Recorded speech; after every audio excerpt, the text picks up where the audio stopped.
I'm going to wait for the YouTube to start here, I think. Or let me know when it's live, but I think we have most people here. If you guys don't mind introducing yourselves, I think it works a bit better on Zoom than the kind of usual monologuing for 5 minutes. But so I'll introduce the thesis, and then we can just go down in the list of juries and maybe just say like 1-2 sentences for YouTube.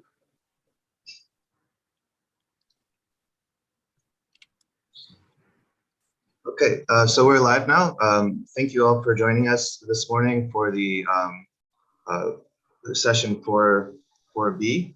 These are the final graduate thesis presentations for some of the students that were advised by myself and Hernan Diaz-Alonso. My name is Casey Ream. I'm faculty here at SCI-Arc. We're joined by Hernan Diaz-Alonso, who is the director of SCI-Arc. And we have a great list of jurors. Maybe we can scroll down, and if you could just give yourself a brief introduction. I'm going to go alphabetically.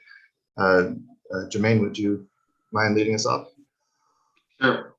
Thanks for having me, Hernan and Casey. Jermaine Barnes, assistant professor at University of Miami School of Architecture and director of Studio Barnes. Thanks for having me. Thanks. Barbara? Hi, yes. I've been the deputy director and briefly the acting director of Bartlett School of Architecture for the last couple of years. And so I'm really coming from London, although I'm in France right now. Jennifer Chen. Hi, I'm a faculty at SCI-Arc. Thanks for having me. Michael Osman.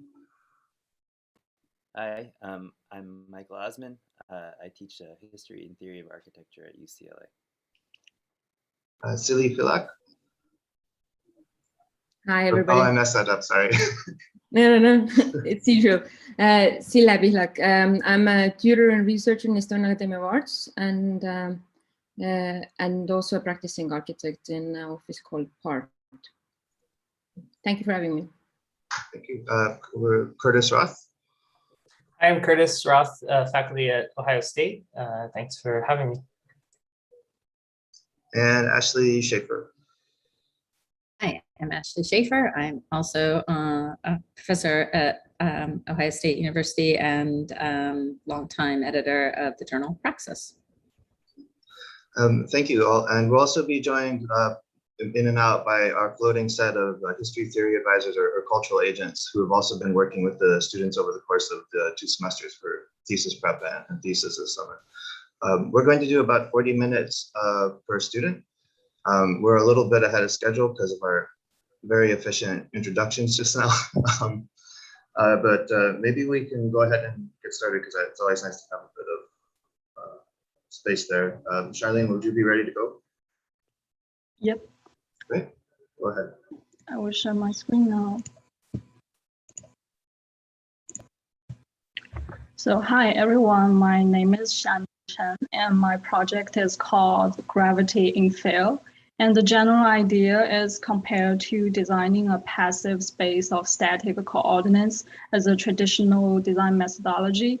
This project is applying an active design strategy, which creates a space of interactions and implies contextual specificity. So I will play the video right now. So this is an interactive system that engages the liminal space dynamically with 3D dimensional building strategy in the city context. While the landscape is constant and stable, it is challenging the existing cityscape, also giving the space a new identity. The initial step was studying the animated movements of the sphere agents, how they attract and rotate around each other. On the other side, a force-directed diagram was utilized by simulating the velocity and gravity, which pulls different objects apart, but also connects them as an aggregation. The number and the size of the sphere agents can be controlled during the generating process, which can also be filtered at the end.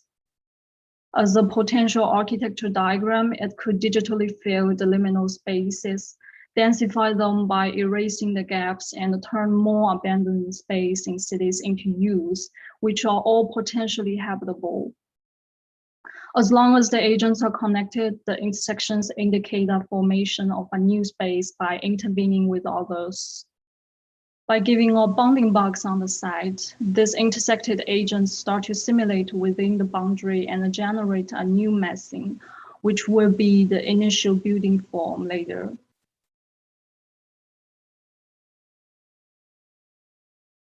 The site is chosen in Ginza, which has the busiest city blocks and is always in high demand when it comes to land use. However, at the same time, it allows opportunities for living space in between these gaps. Based upon these sphere agents, more habitable space is extending out as floor plates, designing for future residential and commercial usage. The form is stretching from the center and pushing towards the city in an inward-focused radial arrangement based on the assigned program layout. The open public space on the first and second floor provides outdoor activity area, while the upper level is enclosed for privacy.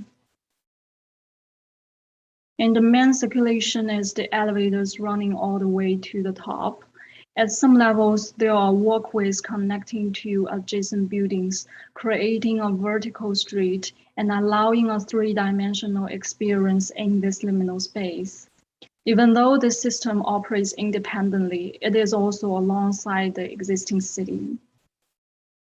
Exterior staircases lead to roof gardens and a bar at the top floor, providing a sightseeing spot, also engaging more with the surrounding city.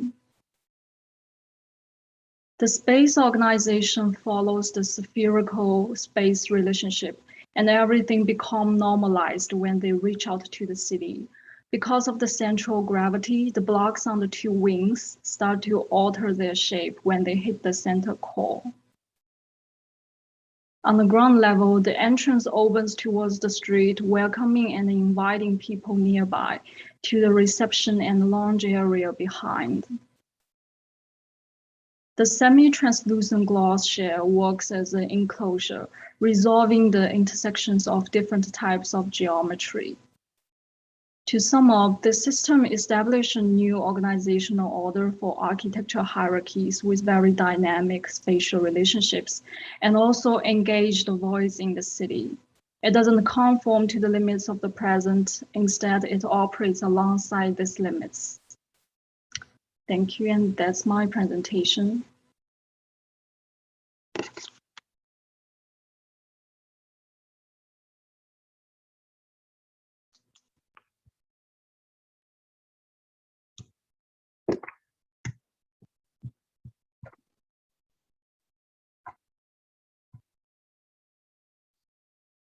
Shall I just dive in, Casey and Nandu? Does that work best for you, Xingming?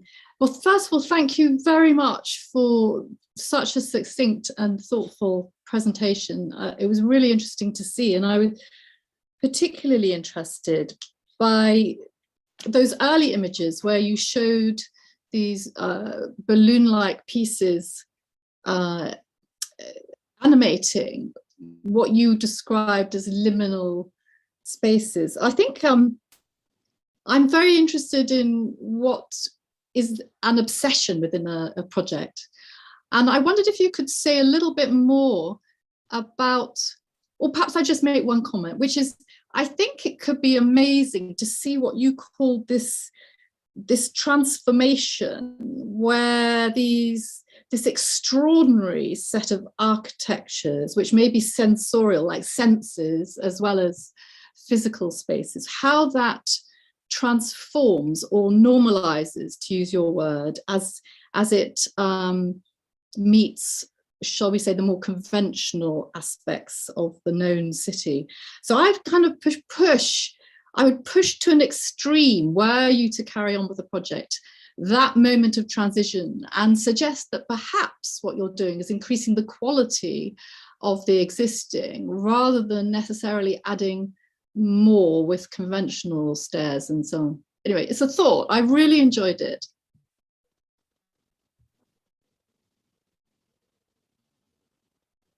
Yeah, I was like taking the design process like maybe by 2 steps. Like first is developing the diagram as maybe a new architectural, like a new organizational order, and then I try to put the architecture functions like the program onto that and try to combine them too.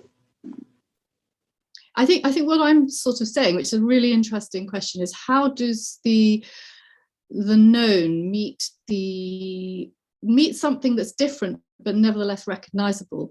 So I'm much more interested in the, shall we call it, the organic, intuitive, painterly aspects of your project, the intensity of that, and how the question of how it meets the pre-existing ideas about architectures is something that I think could be tested more as you step into the world beyond SCI-Arc.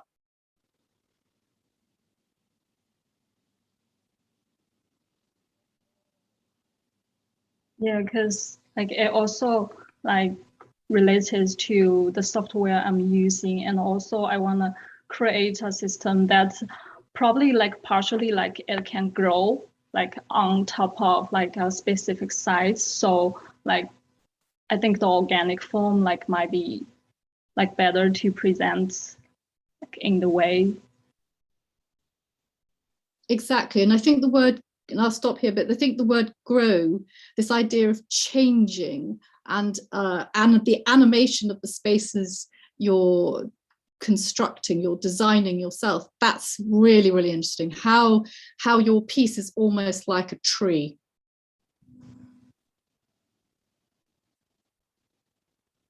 Yeah, it's like feels like each sphere, like it looks like a seed, and it can like grow, like it can like just live on anywhere, like on the city, and it will just grow like grow into an architecture. So it's more like the diagram that I showed like before, like there would be spheres that can growing on top of the like oh, I cannot like zoom in. So it will be like, so like different spheres will be like emerging on the sides at different locations, and then it will like evolving and transform into an architecture piece.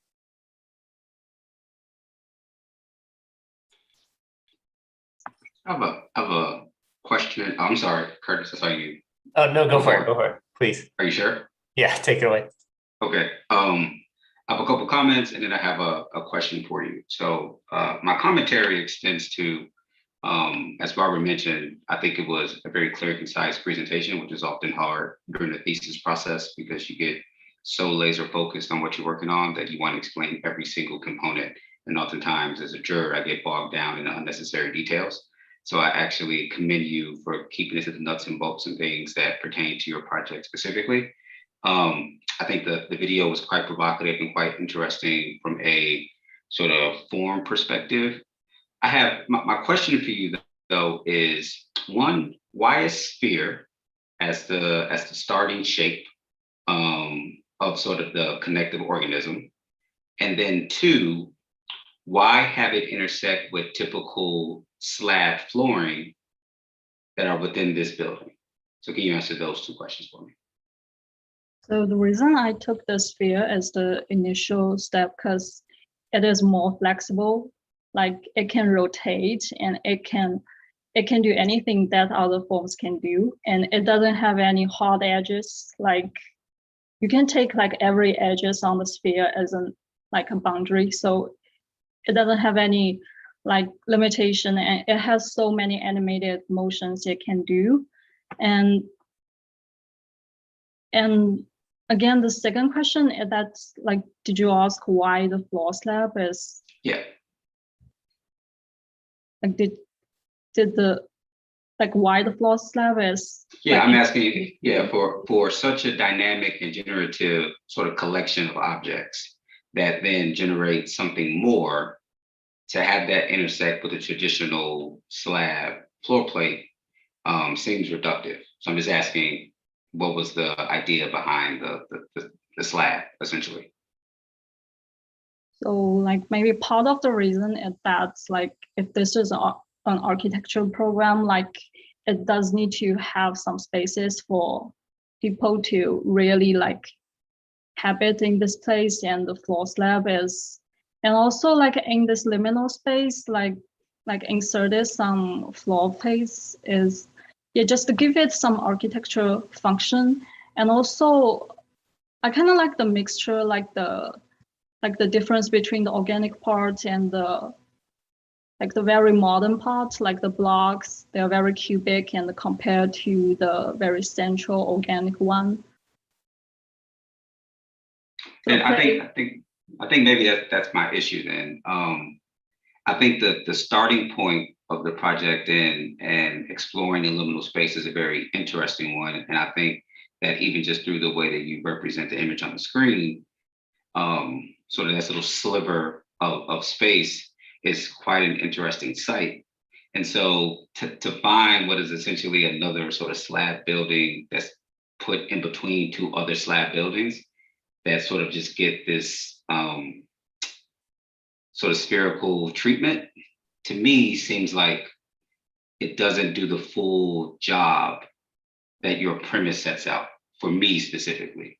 Because I mean, this image right here is extremely interesting to me, right? And so I'm just wondering, how can that generate the actual spaces that we occupy, or that the sort of suspension of disbelief that you're accounting for? How can we make that the space, as opposed to then going back to traditional means of architectural representation, which you're obviously not super interested in, just by the sort of way that you created the volumes that then intersect the building? Yeah, maybe to pick up on that comment a little bit, Shannon, thank you as well for the great presentation. But when you described the circles, you called them agents, and I wonder if you could talk a little bit about what their agency is. Like, what is the kind of system which makes them agents? What are the kind of rules that produce relationships between them? So like the way how they work and how they rotate, it has a logic behind it. So I treat it like a digital components. So I call it like an agent. So it has a rule like behind it, like how they like pushing different like pieces together or pull them apart. I mean, because what it seems to imply, at least in those early diagrams, is a kind of entirely different notion of like spatial efficiency or spatial packing, which is completely distinct from the kind of floor plates that they then nest into. So the kind of promise that I think your project sort of sets up in the beginning, which is really fascinating, is this idea that there are these sort of sites in the city which can't be occupied through maybe conventional modes of development. And so then there's this sort of system of weirdly inefficient packing agents that are able to kind of occupy these little slivers of land and produce maybe some other kind of architectural order. And I think that's a really exciting proposition, but then that seems less, for me, it seems like not exactly fulfilled when that sort of other order becomes the circulation within what is otherwise like a kind of floor slab, a series of sort of floor slab units. So I think to a large degree, I agree with Jermaine that there's a kind of tremendous promise in that sort of central circulation corridor of the kind of packed cells. And I'm not sure that they need the kind of blocks surrounding them. And in fact, I think that hurts the logic of a kind of alternative mode of efficiency that their agency sort of sets up in the beginning. Yeah, I just following on Jermaine's comment, and to some extent Curtis's too, I am really intrigued by the kind of spherical agents. As you know, I'm reminded in a way of that, especially when you when they, and let me just sort of say, when they begin to interact with the buildings, I'm reminded a bit of the Koolhaas Bibliothèque Nationale, right? Where there's this kind of carving out of spaces into existing flat slab conditions. And I thought that that's where you were going with this to begin with, that there was something now. And what I was just looking at that model this week for a class, actually Curtis and I are teaching together. And, looking at the series of models that were made for that project and how there's this constant fluctuation in the model making between those as solids and those as voids and how those are articulated. And when I saw this first image of yours with the kind of balloons in that, or the spheres in that, I'm thinking, are those solids? Are there voids? How do those work? How do they begin to have agency on the existing spaces? And that for me is the most super exciting part of this project. And I wonder if, like Jermaine and Curtis have both said, like your addition of slabs, again, to a place where there's already slabs, maybe using that same logic to begin to act as agents on those existing spaces. And what transformations could you make on those existing spaces? Do you use this to create void to solid? Is it something that can switch back and forth depending on what those sites, what sort of opportunities you can afford those sites based on your agents, right? So are your agents of creating more public space or at that particular location? And I think one of the things I would just love to see or want to know a little more about, or maybe it's a kind of future aspiration for the project, but like, how do you decide which places get this agent treatment exactly?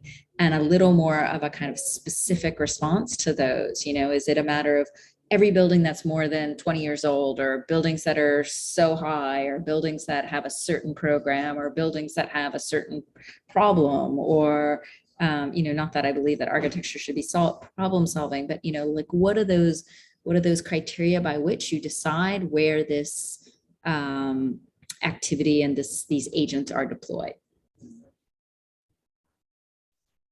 So also for the floor plates, because I was thinking like the central organic piece is much like an alien thing, like in the cityscape. So I was thinking like if like extending out some very modern, some cubic blocks onto them, but it just like evolving from the center to the outer city, like it would. I was just trying to make this transition, but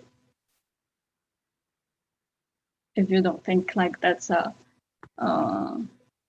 like a good approach, but I was thinking like to combine the city part and also the organic part. Like if you just looking from the street facade, like you cannot tell like what's inside.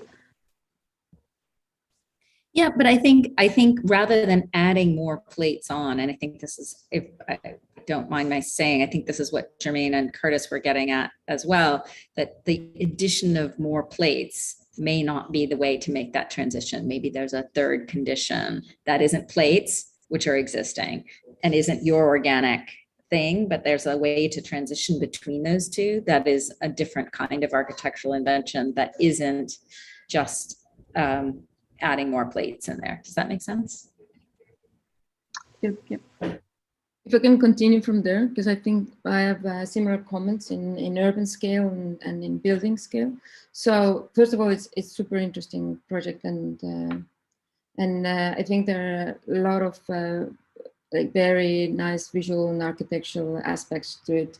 But I was wondering about again the agent's activity in terms of creating space or erasing gaps, and if the function of those could be also something else than creating architecture, like more of non-architecture, creating or celebrating those gaps in between those buildings.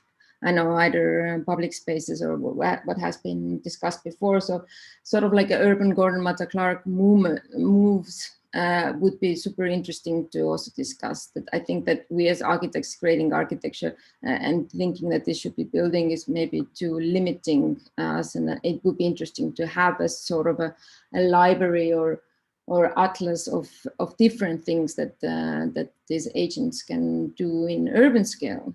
And then in building scale, I mean, I'm not against those slabs, but I think I would be again interested of some kind of a library of different kind of programs or spaces or functions they can inhabit, and that differ according to how they're adjusted to each other or to the surrounding buildings. So I think in a way, I guess I would be asking if you have a certain understanding what they do in a building scale, as they're in different size, in different rotations, in different adjustments to each other. Yeah, I really like the idea, like to celebrate this space. So that's why like I have a vertical street like in the middle. So it's a very public like vertical street that also has connection to the adjacent buildings. And I treat this system as a very flexible like a system. So it can like grow into different scale, like putting onto different site locations. And this is just a very specific like liminal spaces in between two buildings, but it could like be placed like onto the other sides. It might be not like a very, like this is a very slim building, but it could like expand like in the other dimension and have some other function. Mm-hmm. No, yeah, it would be exciting to see. I hope you can continue with the project in your architectural or in your office life or wherever you would do after thesis. I have a follow-up on the urban part of this. For me, that most exciting thing is seeing the bubbles kind of showing up all over Tokyo. And maybe this has to do with the way in which also people who live in Tokyo have really small living accommodations. And so many of them kind of see the city as kind of an extension, or maybe even like their living room. And so it may be a cultural phenomenon that, you know, these liminal spaces are actually highly occupied, by people who just don't want to stay in their little sort of few square meters. So the reason that I bring that up is that at one point or other, when your agents sort of congregate, because maybe they're a little bit chubby and kind of like round, and all of a sudden I kept seeing like little stuffed animals, like the potential of this being not so like glossy and high like architectural in its nature, but maybe a little bit more fuzzy and mushy. And I kept thinking about like, if indeed like one thinks about Tokyo as a like kind of living room or a bedroom or something like this, a place to just like hang out, like if your kids are kind of leaving their stuffed animals all around, maybe there's a whole other way of thinking about this sort of urban character of this, which is that it, in a certain way, it is occupying these liminal spaces just because they're kind of this, you know, like the cracks in the sofa or the space between the sofa and the nightstand or whatever it is. So there's something nice about and so here I would be quite critical also of the transformation of it from going from kind of soft, mushy stuff into more kind of like stair cores and what have you. I feel as though there's something urban and also in the character of its place, which is that it could be mushy and also kind of soft and inviting. And so there's a continuation of this idea of a kind of public-private interface, which is where, in a certain way, a lot of the thinking started. So I don't know, I think there's an exciting alternative ending, as it were, to this project than where you ended up. But I do want to say that I think that the research that sort of led up to the intersection of your interest in these fuzzy balls and the city, that's the place in which I think a longer duration of your thinking might sort of take hold. My reading of the project is probably slightly different to everyone else's here. So the way I'm reading your presentation, and I too am fascinated by the sphere agents, and particularly the fact that it's, you know, you tie to the gravity and that the gravity is at play. So, you know, the use and the choice of spheres, I think are very relevant and resonates with, you know, the tone and the intention and the aspiration of the project. And so the way my reading of the project is that the spherical agents are sort of your, you know, initial sort of diagrams, and in some way have suggested the certain part of the architecture and its formal language, which is great. And the slabs, particularly right at this image, this animation here, the way I'm reading these kind of slabs and boxes, I'm interested in them being almost not part of your projects, that they are speculative plugins, that perhaps the initial diagram suggests that they could happen, you know, and that you're basically speculating on other parts of, you know, the city coming in to plug into this public, you know, organic sort of system. And if I were to continue with that reading, then I probably would then go back to a lot of the comments before mentioned before, which is that these slabs therefore would want to perhaps have an identity that's not consistent, you know, that it implies that it's sort of, are they someone else is coming in to plug into your system, or are there new systems, you know, coming out of your, are there new spaces coming out of your system trying to really engage more with certain contextual buildings? In which case, perhaps in the sort of the presentation, particularly these kind of cutting plane, slicing down, I'd almost want to see the contextual buildings as part of this diagram or this drawing, so that we can start to really blur that edges of, you know, all around your proposition. So I think that would be something I would be really interested to explore as an idea. And because of that, and maybe in reference to what Michael had said earlier about the difference between the privacy and or just the kind of the representation of the variation of the privacy that happens here. And because you mentioned that you know that in your, you know, in your architecture there are habitable space, but, you know, residential, but also commercial.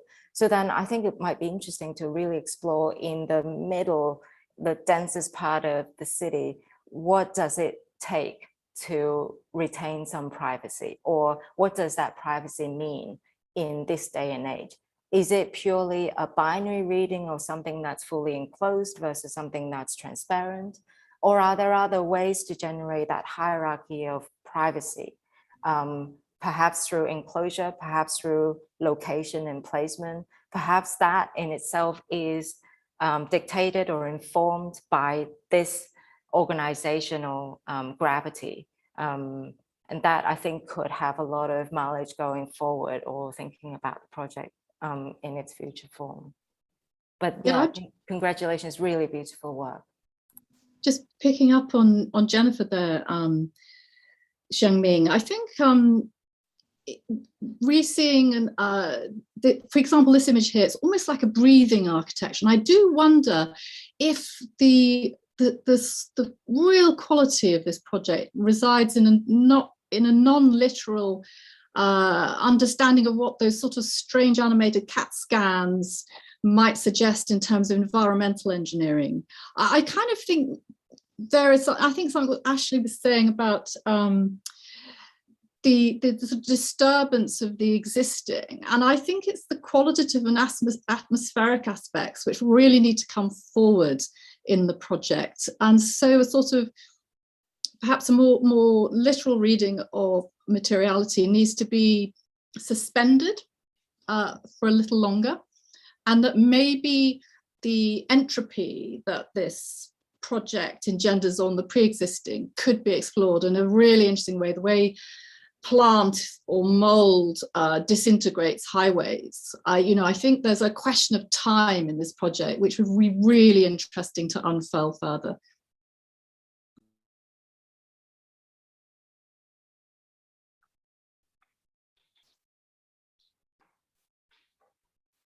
Maybe just a quick comment to add, which I think I agree with everybody with the fantastic presentation. And I think all the comments are bringing all different points of attention where the project could be.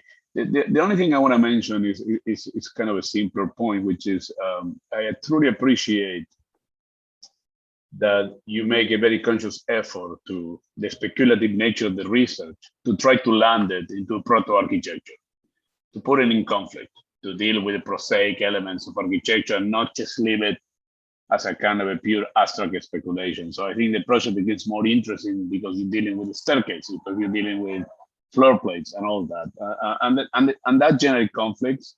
But it's in those conflicts where I think the project potential to resonate. One thing I was wondering when you were presenting, like let's call it the most generic space, the floor plates and the kind of a more programmatic thing. I wonder if there was a benefit that it will be even pushed to be more generic, like to even emphasize more the contracts of that, because I think part of what it was interesting to me at the beginning was this idea that the system can start to infiltrate things. So I'm not so sure that the other elements that you put in play needed to be also start to distort in kind of unique quality. And I wonder if that will remain a little bit more generic, the dialogue and the friction will be even make it more interesting. And also give maybe what Michael was referring, that this idea that this can be something that can start to propagate everywhere. But that's more like a kind of almost like a presentation decision than anything else. But I really, really enjoy the fact that you really try to put this in conflict, to try to figure it out into kind of as an architectural problem and not just as a pure speculative formal research, which it should not be a surprise, but it happens more often than not in the schools. So I really think that as the thesis go, I think that's a pretty great thing for you to conclude your student career, let's say, because I think you can start to see, okay, you can keep digging into that, and there is a potential that this thing can start to establish possibilities of realization. So I want to point out to that, which seems it's a pretty obvious comment, but I wanted to mention because sometimes we take it for granted and we shouldn't. I think like going back to like Barbara's very first comment and also some of the things Michael raised, one of the things that I think Rika and I were fascinated about this project, and I think it's definitely something that you can take forward, Charlene, is, you know, like historically in architecture, the liminal architecture tends to be parasitic, you know, and kind of formally subservient to its context. And while I'm fond of a lot of the kind of excesses and muddy heterogenees that Charlene's created, I think even just fundamentally this idea of a kind of autonomous liminal project and the kind of spherical organization and its inherent inward focus is just a really, I mean, kind of fundamental, but very interesting rethinking of those types of liminal typologies. You know, kind of applying the logic of inward-looking Baroque cathedral plans and things into this multi-axis spherical relationship. It inhabits these spaces because of the flexibility that is interesting to Charlene, but it also, you know, withdraws from the city in a way and has this kind of introversion and autonomy at the same time, which to me, I think it is really fantastic. We maybe have time for one more comment. Anyone would like to close this off? Nope. Okay, great job, Charlene. Thank you for all the comments. So we don't need any breaks. Our next project is by Xu Feng and Yihang Mi. Is it okay to keep on? We're a little ahead of schedule. Okay, great. Okay, Xu and Yihang, go for it. Yes, we'll share the screen.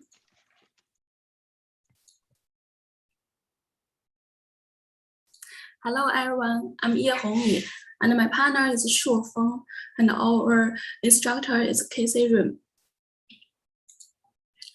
Our design is an NFT architecture museum, which has the function of displaying NFT artworks and attracting potential customers.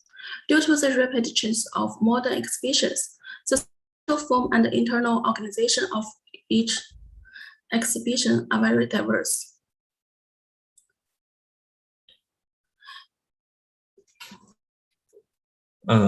Sorry, maybe let me share again. It's a little bit lagging. Maybe let me stop my video in my set. Sorry about that.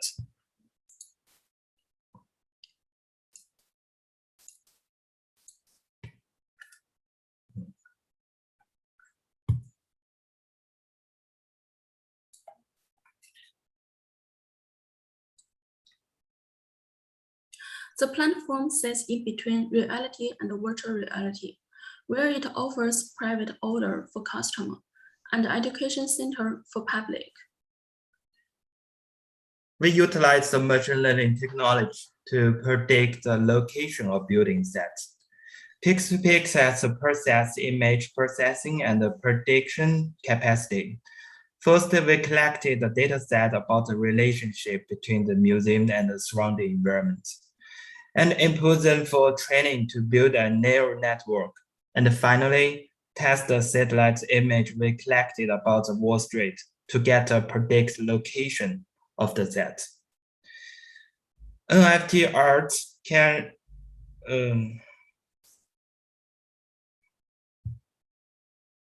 NFT art can really be anything digital, such as drawing, music, or sentence. But a lot of current excitement is around using the tech to sell digital art. So we don't need stuff like security, instead multi-agent systems. What's essential is the relationship between people and screens. So we set up two screens. Humans are shown as red dots, which ensure the maximum interaction with the screen and avoid meeting other humans frequently. Vice versa, the screen are actively forming certain space among themselves. Due to the complex structure of the building, 3D printing should be chosen for the way of fabrication. The building was modularized and prefabricated and printed in the section in the factory. Then transport the print modules to the site for assembly. There are several reasons why we chose this structure mesh. Less material usage, quicker to assemble, enhance better visibility, easier to install and replace screens.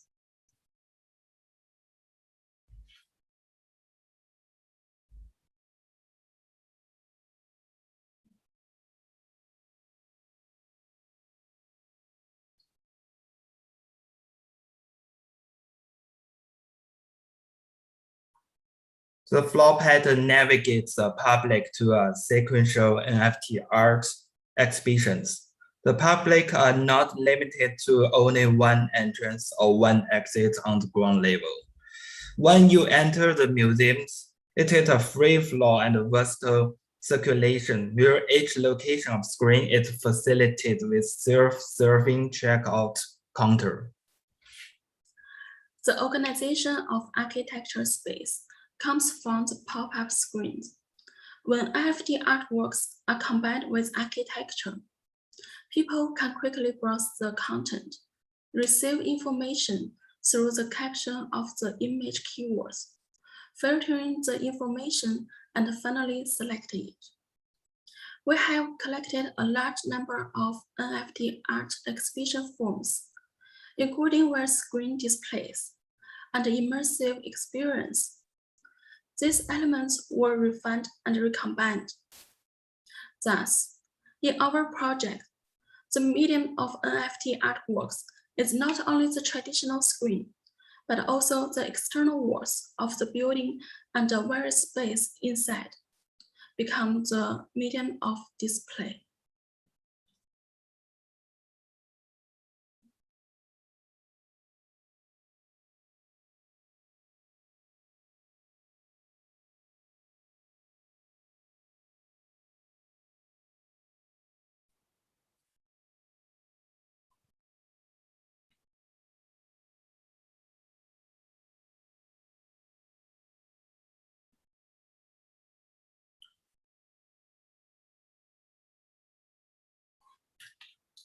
Yeah, that's all we have right now. Thank you for your watching.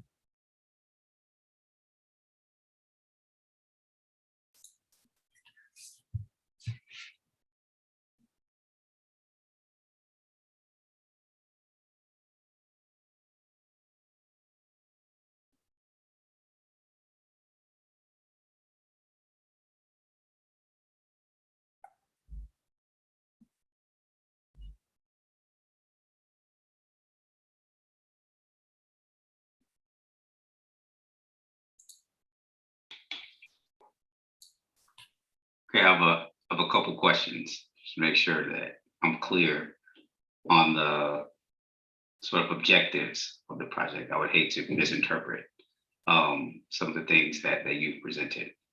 So similar to, let's say, a artistic NFT, the idea is that a single individual has ownership of a not quite physical, but digital representation of architecture that always remains in the digital realm, correct? Yeah. Okay, and then my next question is, as the gallery moves itself, changes, grows, more people can then also claim ownership of those new components as they're built into the actual museum.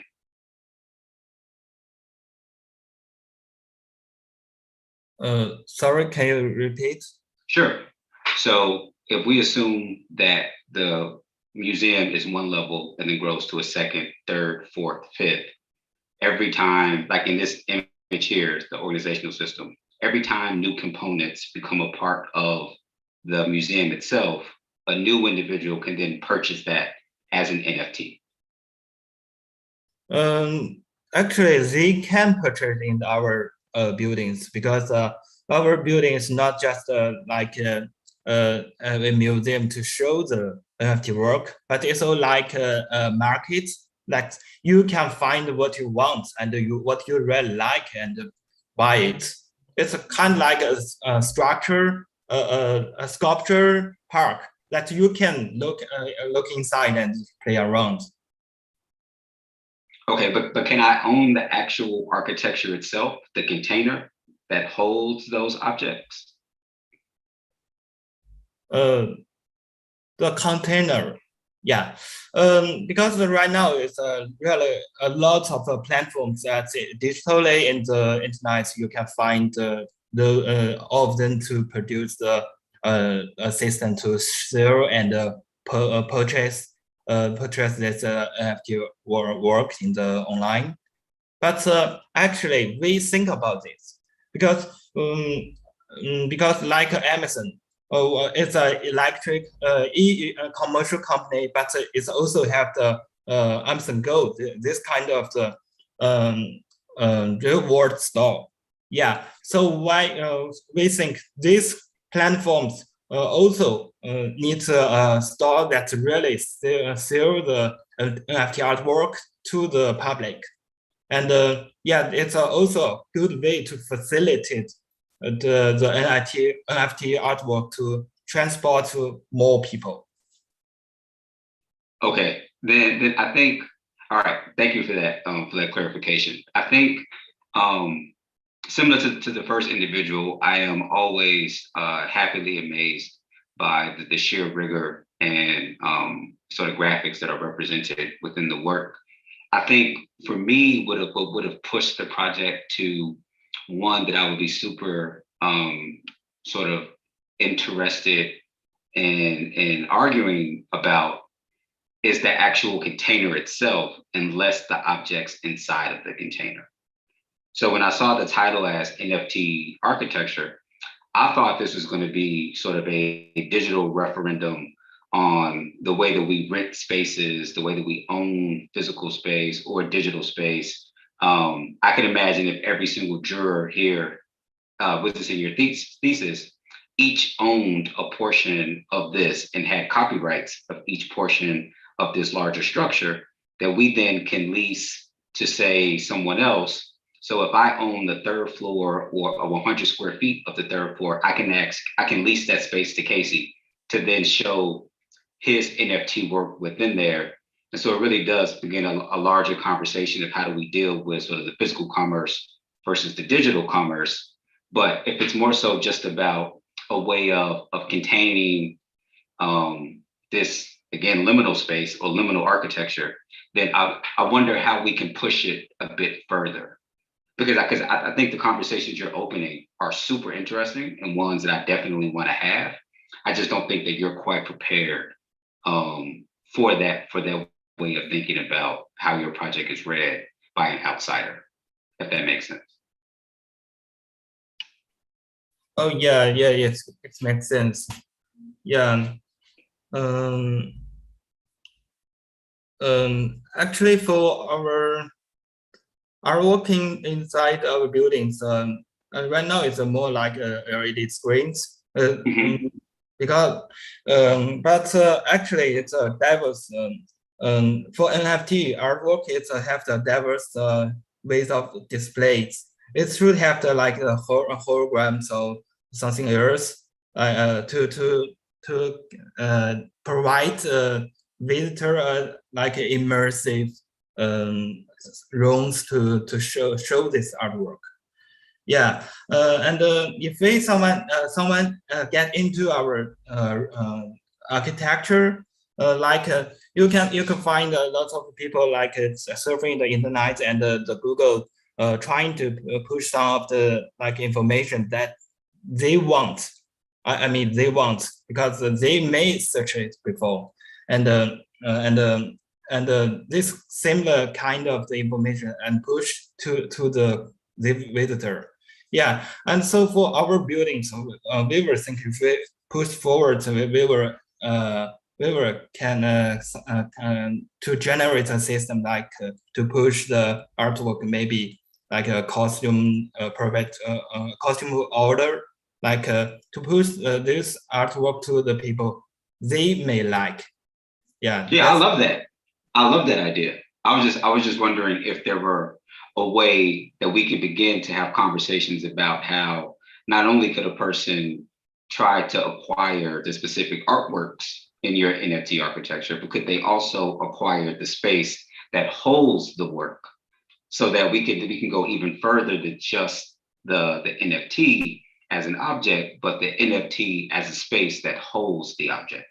Because in the end, we were still talking about architecture. So I think that's where I'm super fascinated by your project, because as someone who's in the art world, if I may not want to make an NFT, but I can essentially act as a galleryist that can then hold someone else's NFTs, that's quite interesting to me.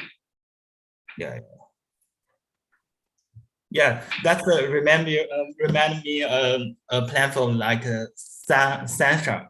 It's a game platform in the internet, and the reason why I really like it is because especially in the pandemic times, people cannot go to the museums, and that's a platform that gives the people it's like me said before, it's a game platform that all the people can get a character inside and move around inside, and the platform, I mean, maybe the building there hosts a lot of the conference like exhibition to promote this platform, also promotes the artist.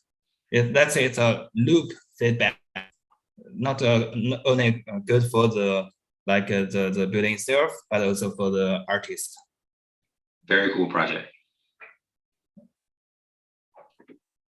I'm really particularly intrigued by the image that's on the screen right now, where the screens themselves become the elements of the building, where the screen becomes the facade of the building. And I think I have maybe a question about, and I really appreciate the kind of self-fabricated sort of thicket of this sort of structural mesh. But I'm not clear quite how those two things operate together in the project. Oh, yeah. Oh, you go ahead. Maybe you can. No, go ahead. Yeah. So your question is how this mesh assemble in our set, right? Yeah. yeah. For our buildings, we think about use the 3D print as the main way of applications, and like this animations we showing right now. We use the computer to cart it to different module. Maybe we have the 30 or 50 modules, and prefabricate in the factory. And right now we have the different pieces of this 3D print structure, and the transport. Sure. Yeah. Sure. But like sometimes it's really thick. Like here, this thing looks, I don't know exactly, it's hard to tell the scale, but like that feels like at the building scale, it's like 5 or 6 feet thick. And so you've got this kind of thicket of structure, and I'm not sure, I mean, part of it reminds me actually of the back of billboards almost, which have that kind of really thick sort of space frame structure. But I'm asking, how you're thinking about it, because sometimes in your project, it seems to be walls, sometimes it seems to be floors. And why is it so thick sometimes? And what is its relationship to the screens? Oh, okay. For this question, let me simply explain, clarify what's the process of our designs. For the internal organization systems, we create an agent system that's to organize the internal space. Like right now, you can say it's one is agent, a human, and another is board. By using this system, we generate the internal space, and after that we get the every location of this screen, and based on this screen's locations, we ultimately generate a path of the slab of the buildings, like this right now. Yeah. So you can think that screen is it's a greatly fit for the path of the slab, and that's a relationship between the mesh. I mean the slab and the screen. I would continue. Go ahead. Go ahead. Okay. Because I had a similar question about the materiality, because it seems to me that it's highly reflective. It has this high gloss metallic, whatever the materiality of it is in what you have meant. I sort of like the fact that it is reflecting back what's on the screens. So in one point, it might dissolve the understanding where the screen starts and when the structure of a building ends. So I'm just wondering if there could be even more blurred or even more fuzziness between the screen and the structure or the floors or the envelope of the building. So what kind of material do you have in mind when on those modules that you are proposing? And if there could be some kind of blurriness between the screens and the structure?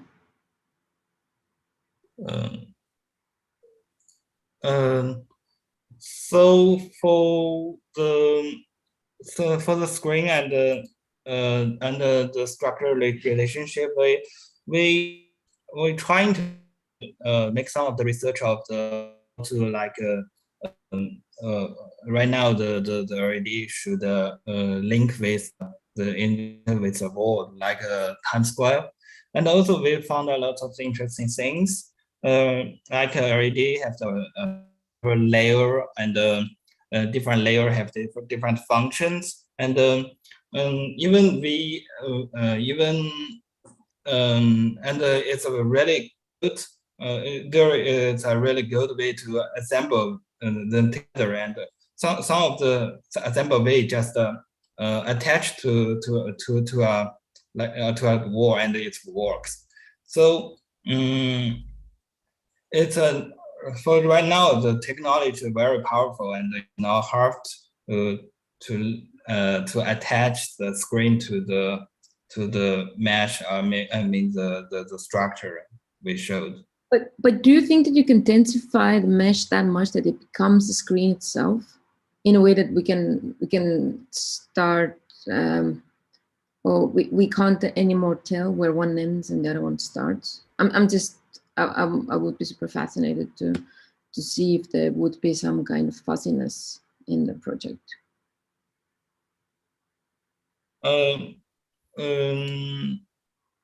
So sorry, I'm not very understand your means. I mean, I'm just wondering if the predefined positions of the screen, for example, can be some kind of gradientially overcoming to become a structure, or the mesh itself. Or do you think it's important to keep it predefined what is screen and what is the structure itself, or the mesh itself?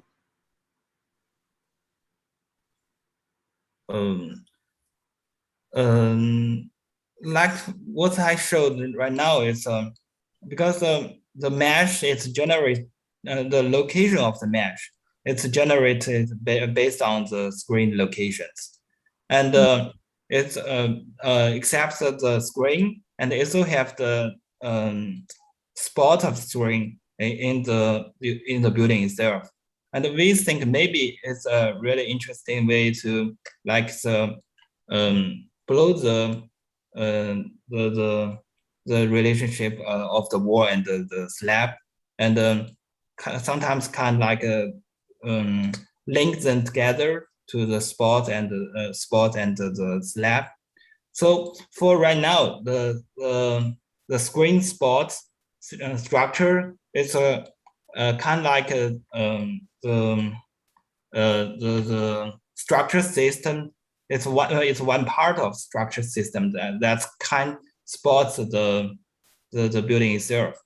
So you can find in our building is not have the like columns or some things. It's all spots with this kind of the structure. Mm-hmm. Thank you.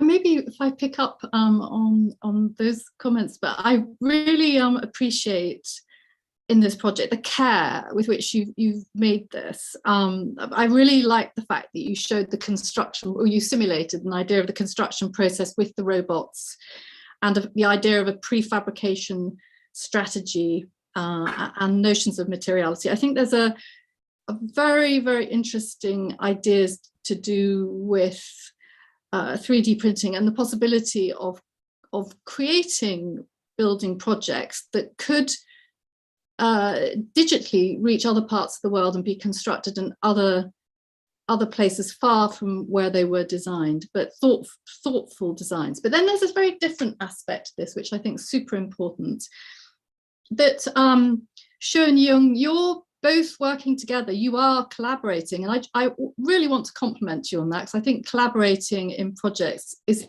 really difficult. I think sharing is really difficult. And if the idea within this project is an aspect of negotiation, if you like, a very serious game about sharing different ideas about what art might be and what spaces, how spaces might be or could be configured, I'm really super interested in what, and this is really, you don't need to answer this in detail, but what are the rules of engagement here? What are the terms or the laws or the parameters through which the players in this very serious game, project, piece, architecture, how do they operate? And where are the loopholes? And when might this crash? When might it not work? Because I think when you take a project and push it to an extreme, which you are doing in this, it becomes super interesting. So when is the game not a game? And who are the real players? Are they economic players? Are they manager, developer players? Are they the passerby? Are they the person on the other side of the world? Are they the physical constructors, or are they the artists themselves? I think these are questions which you don't need to answer now, but I think they're embedded in this project, and for me it makes it super interesting. Yeah, that's a really interesting questions. Yeah, but I think maybe I can partly describe this, maybe give you some very simply answers, because for the owner of this building, I mean client, maybe like you said, some real estate or something else. But I think for this question is it's related to the NFT, this concept. NFT concept is kind of like it's really interesting because initially it's kind of like a face, like people believe it, and it's become real. Like some of the e-money, like people believe this e-money have the real value, and they will buy it, right? So it's a face of this NFT. So some of the things can be clear, because we do not need someone real in money from this product, but we need someone real believe it, and they believe it can be real, and that's it can be a systems. I think that's a really good answer. I think I think what I'm driving at is how we as designers engage with politics. I don't mean party politics, but I mean politics of pushing one thing against another, if you like. The term liminal was used in Ximing's project previously, and I think liminal means threshold. So the question is, where does the threshold begin, and where does the pushing or the shifting or the persuasive powers of your project, where do they tip, or where do they slip across the fuzzy boundaries of ethics and questions to do with haves and have-nots? I just think it's a very super interesting project, and I almost want you to write a short essay about the questions it raises. Thank you. You guys are bringing up something that I wanted to talk about, maybe circling back to Jermaine's earlier point about NFT architecture, because I also, as soon as I saw that title, I got excited, because as I understand, and my understanding of actual sort of whatever crypto collectibles is not very, I don't know, very extensive. But my understanding of the role, say something like physical space made out of real architectural components, and the sort of non-physical value that we ascribe to NFTs, whatever, crypto collectibles, is a potential conflict. And by which I mean that it used to be the case that architecture would bring value to art, like the Mona Lisa in the Louvre, for example, is, like, as they say, priceless or something. At the moment at which it's so rare, and it's so rarefied, and it's so popular of an object to be visited, that in fact the value that's produced, the real value that's produced by that artwork, are the turnstiles in the Louvre. The interesting gambit here is that the rarity of an NFT might in fact produce physical value with the movement of people in a city, because in fact their rarity is what's bringing people into architecture. Like, the only reason people are going there, in the same way that maybe like a Pokemon is very rare, is to like find that NFT. So there's a kind of, and if I'm reading your comments right, Barbara, like there's a game aspect to this that is producing real value in the city through moving turnstiles, through circulation of bodies, through the actual experience of the building. Now, like, I don't think, and here's where I agree with Jermaine, I don't think the building itself in a weird way needs to participate in that. But if you're going to make an architecture thesis that isn't just a museum, based on the sort of new arrival of this sort of crypto collectible, what architecture's value itself how architecture's value itself is valued differently than how the value of, say, 17th, 18th century palace in Paris is valued. That is interesting. So, for example, the ownership structure of the museum itself might be related to the objects that are contained within, rather than, say, screens, which you can bring more and more screens in and therefore display more and more NFTs. And maybe this is also, I think, what Sila was trying to say is, like, if the building component itself somehow contained in it the rarefication of that NFT, right? It would be the Pokemon. Like, you would actually be visiting the building to visit the NFT, and maybe leasing space. I think that's a brilliant contribution to this. Like, what if you leased space for people's NFTs? I think, but right now I feel as though the building maintains its identity in an old, like 18th, 19th century typology of museum, and the objects that are meant to be visited are of a completely different character. And so that's peculiar, because it feels like it, as a thesis, the reciprocity between the object and its container, that's where the potential is.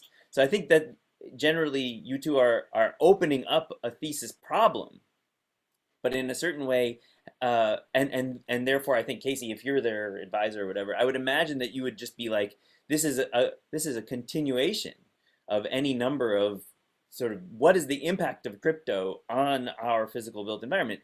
Also, just thinking about all the blockchain that's actually, like, producing a huge carbon footprint for this museum. Like, what are the relationships between, as it were, the politics of those relationships? Anyway, these are just things I think that you've planted a seed.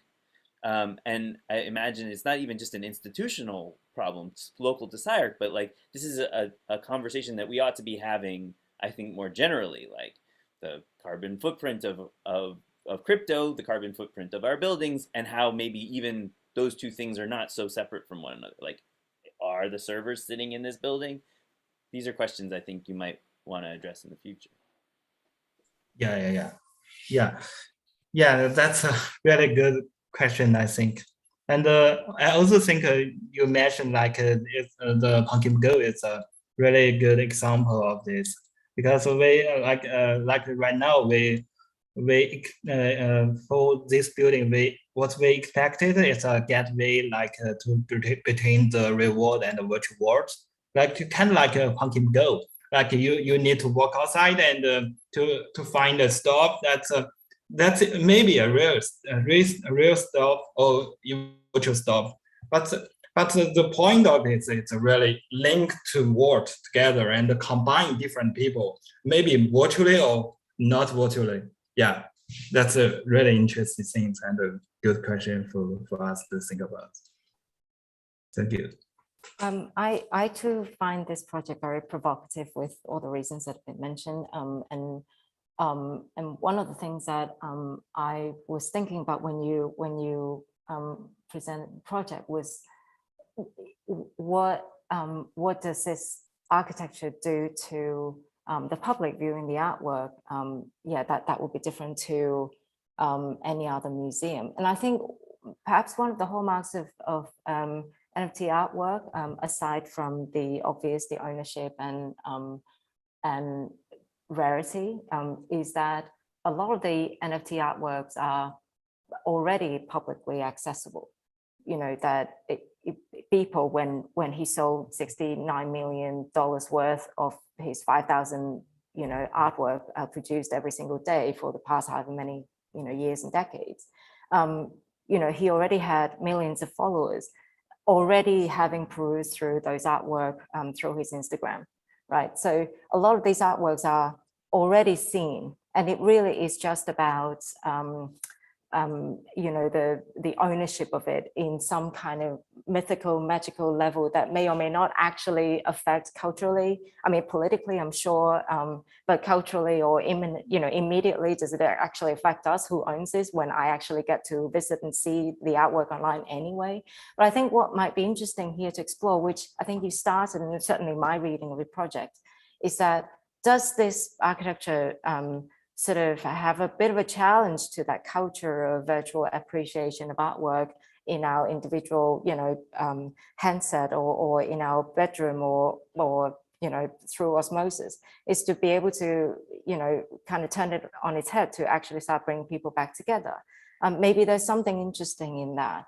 And to that end, I'm wondering whether the architecture has reflection to the traits of how we already are experiencing virtual artwork. That so maybe from the start, even just the process of choosing the site and predicting where the site is.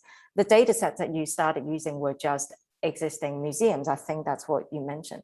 Now, I'm wondering whether even, just start from the word go, you start to inject ideas of experiencing artwork, particularly virtual these days, where you might actually put in someone's bedrooms or some other kind of, existing spaces that people do actually experience NFTs into the mix, and what kind of unexpected results might come out of that.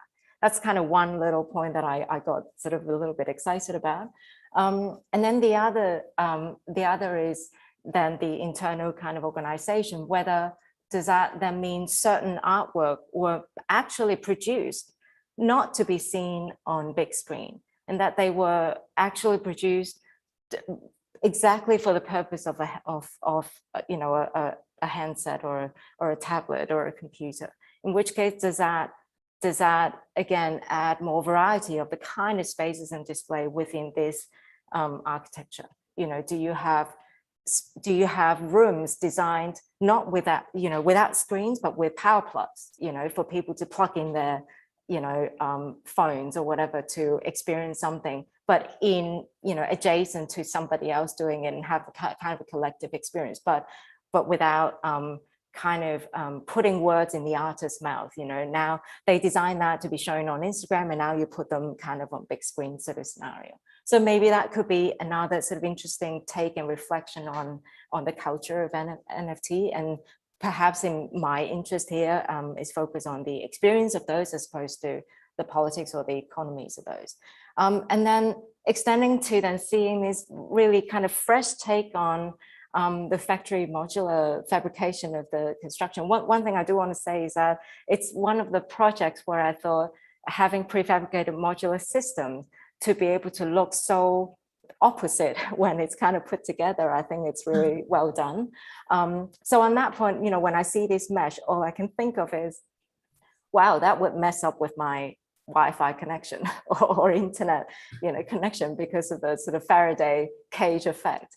Now, could you, for example, in the material of this, inject some idea whether it's positive or sinister, to have some kind of control of how people have access to data, and maybe that might speak to, the economy of it. Has people paid to see, have some people paid to see this? If they haven't, maybe when they walk past, some current starts and messes with the viewing of it or the data collection or something like that, So again, this might be very, it speaks perhaps on a level more in tune or in line with the logistics and the construct of virtual artwork and therefore virtual appreciation of the artwork. So there are a lot of clues in your project that actually could tap into those things. I mean, I think it's a tall order to be able to tackle and certainly answer any of these big questions that everyone has kind of thrown at you. But there's certainly a lot of possibilities and opportunities there, which I think, whether it by intention or not, you've started to tackle, which is fantastic. Yeah, thank you. One of the things that I was kind of confused by, and then the more I think about it, the more I like it, but I don't know quite what to make of it, is the moment in the video where we're like transported to the factory and we see the building being made. Because it's such a strange, at first I thought that was the site, that it was like made on site. And then the more I watch it over and over again, it's like we're actually going somewhere else and like seeing the construction of the building off site.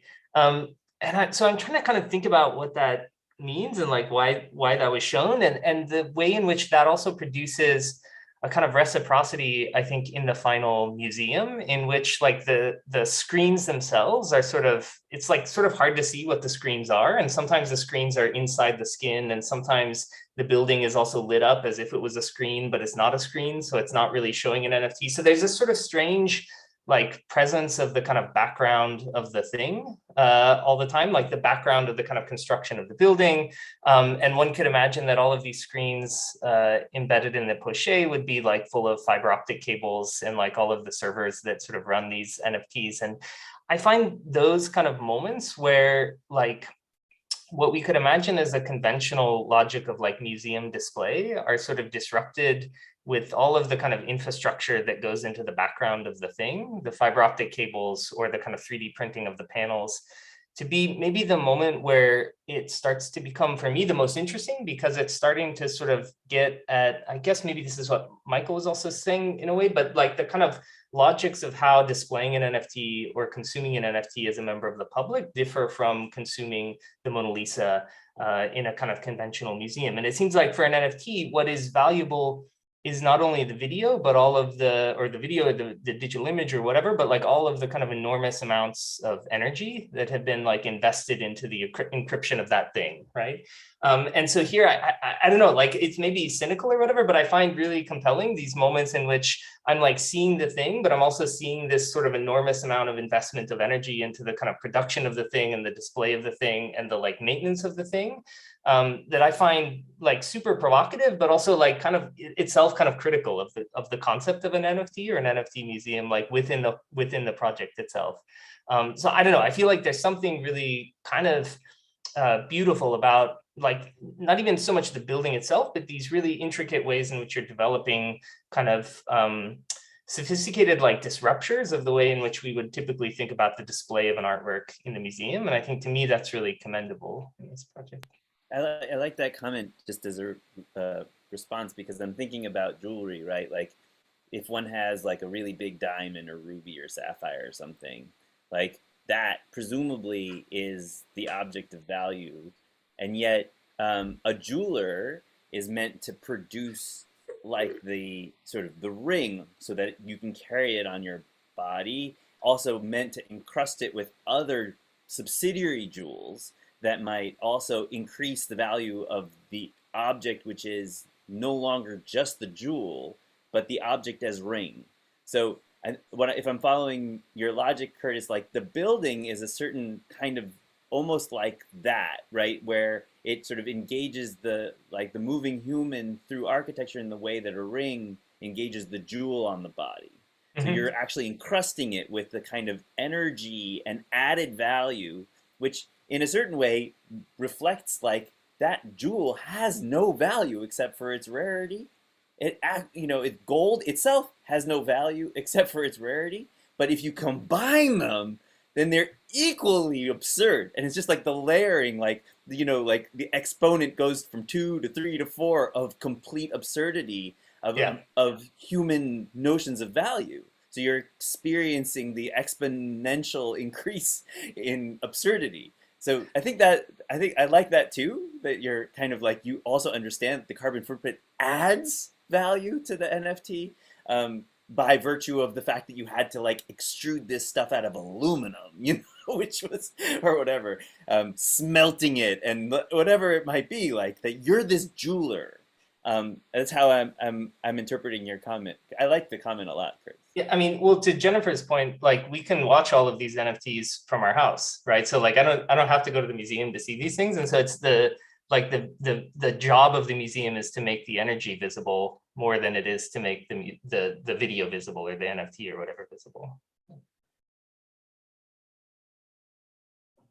Yeah, I think that, oops, sorry, go ahead.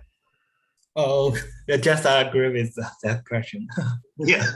But yeah, it would also mean that like when someone came to the museum, like you would have to show them the video of the like trestles being 3D printed, right? Like you would have to show them that video upon entry or whatever. Yeah.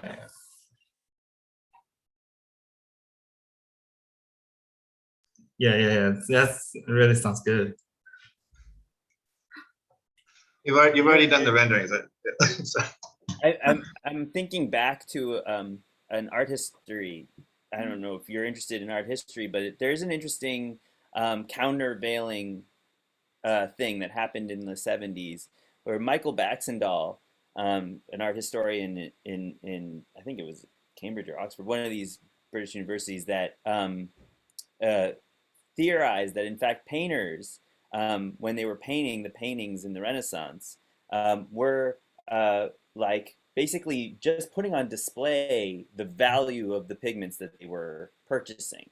That in fact, what an artist, we think of a painter as an artist, and thereby kind of belongs to the world of the sort of ideal creative class. But back in the sort of turn of the 15th and 16th century, like from the 50s to 60s, like artists were in fact valuing pigment, and it was really about sort of their move through the city and their knowledge of where to purchase, like aquamarine, which is of course the highest value, right? And so in a certain way, paintings, when we look at them and we think of them as now, like, you know, the compositions of bodies and figuration and I don't know, like allegory, all of that was bullshit, just as the way of the painter who was actually an artisan, to bring the value of that pigment to bear on the public. And so if the analogous situation would be that architecture today is like what the painter was to pigment in the early modern period, like in fact, the composition of the physical fabric of the building is the way, for example, that we now serve a similar kind of absurdity.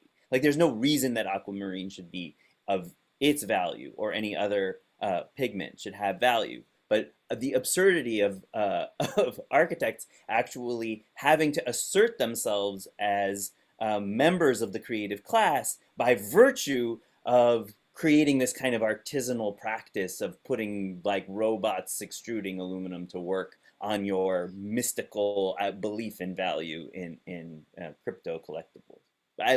So the trajectory of the work I think is fascinating, but I do think that and I commend you on sponsoring this conversation, but it's like now I want to see the building like a really fetishistic building, way worse than this. But Michael, just on that Renaissance, I mean, I was looking at something to do with what might be called the excavation of Titian's paintings the other day, and you go down through the layers of paint on a Titian canvas, and the color keeps changing, and it basically shows how much he changed his mind. And I think that's really interesting, is how the difficulty for us with real physical built stuff is how slow it is in some ways. And maybe in this project with Shou and Yehung, it's the possibilities of prefabrication in the way you're suggesting the future may offer us, is that the quality you're talking about, Michael, almost the fickleness of markets and the ability to change one's mind may be even more fluid, and that interests me a great deal.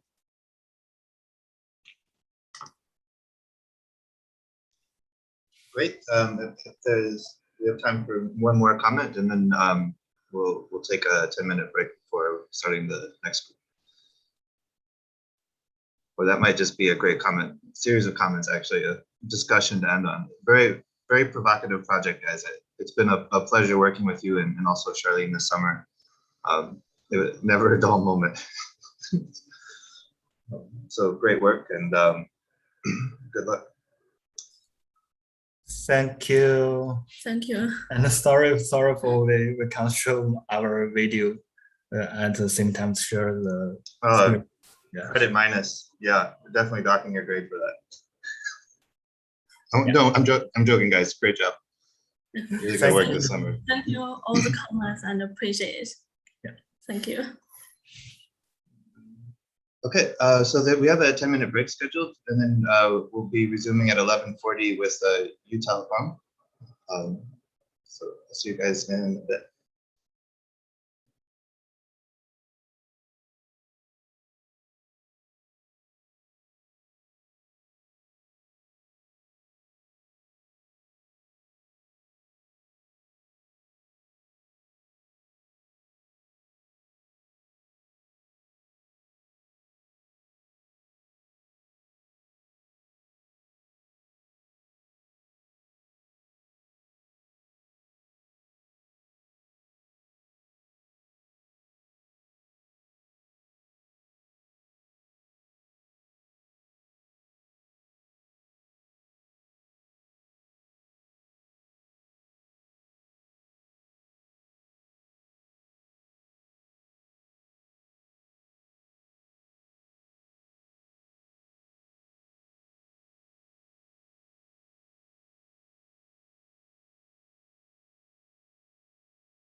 we'll just wait maybe 1-2 more minutes.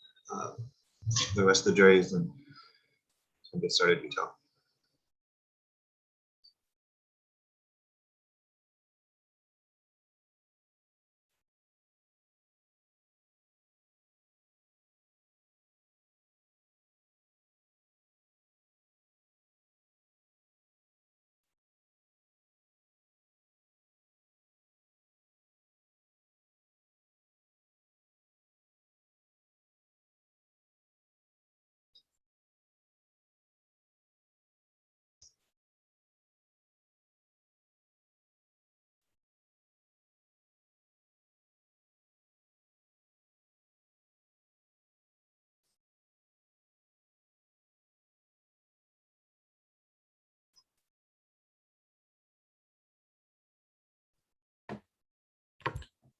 Hi, Casey. Hi, Hi, John.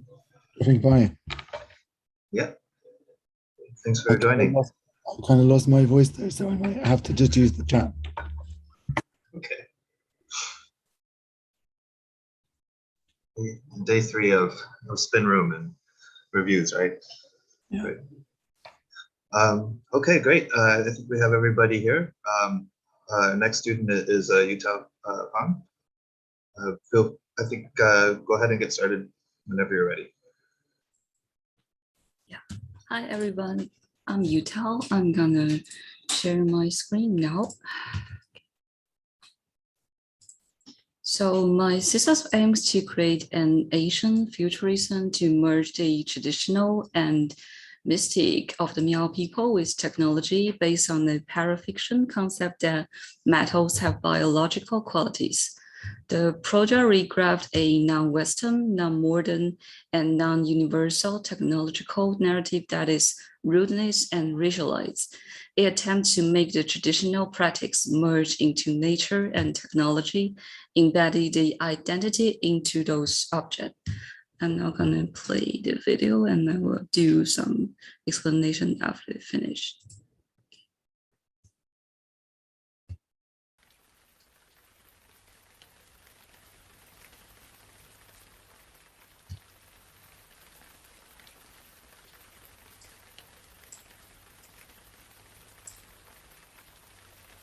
Boom, boom, boom, boom, boom.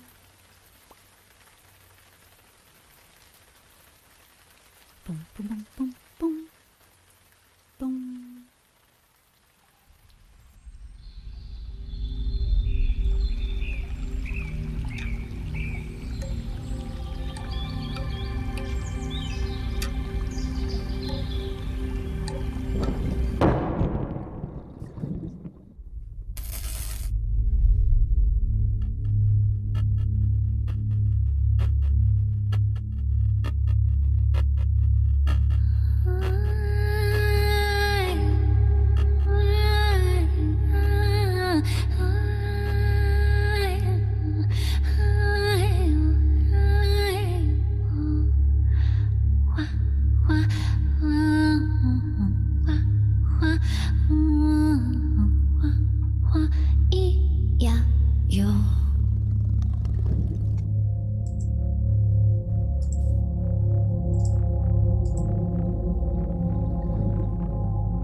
蜜之魔一片悲切，蜜之魔能够被骗阿姐。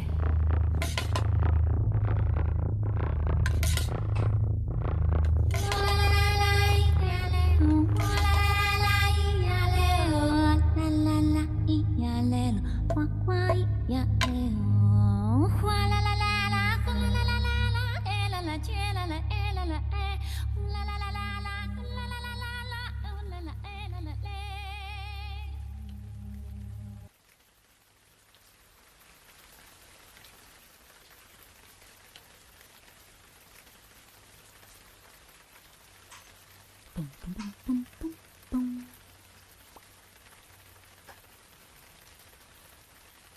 Boom, boom, boom, boom, boom.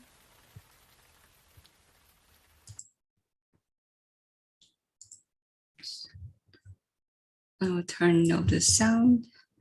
So the story happens in the village of Miao people. They are a group of ethnic minorities living in southwest of China, my hometown. My study mainly focused on their silver ornaments. Through the disconnection and collage of traditional silver ornaments, the identity adapted itself into a technological mode and was encoded into object. The Miao people were born to be faithful believers of animism.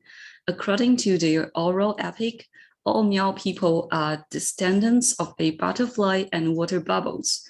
The essence of animism is ancient people's wave of nature due to ignorance. With the development of science and technology, we humans tend to isolate ourselves from the definition of nature. In case of the Miao people, they believe in their kinship with animals and plants, bonded them tight with nature.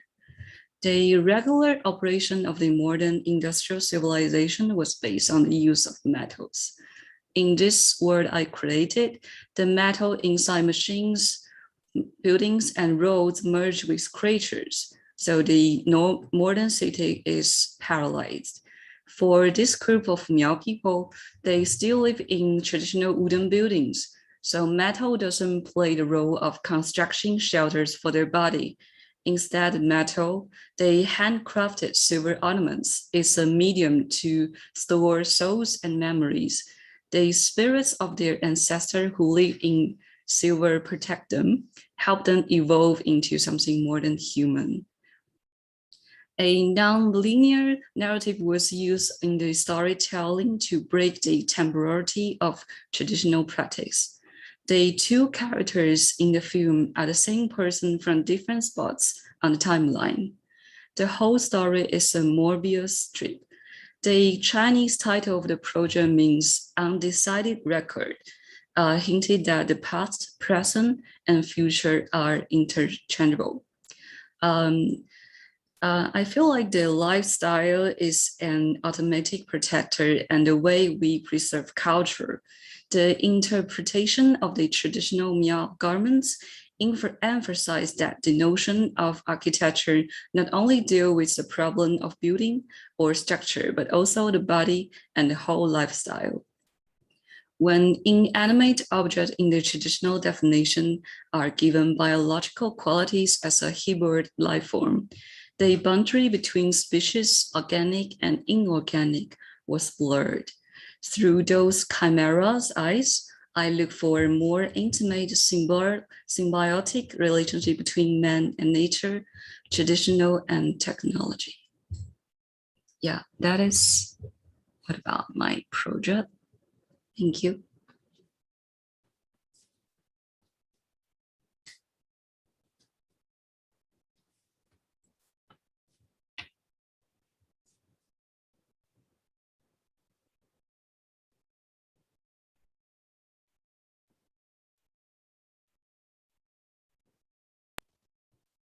I'll dive in then, Yuta.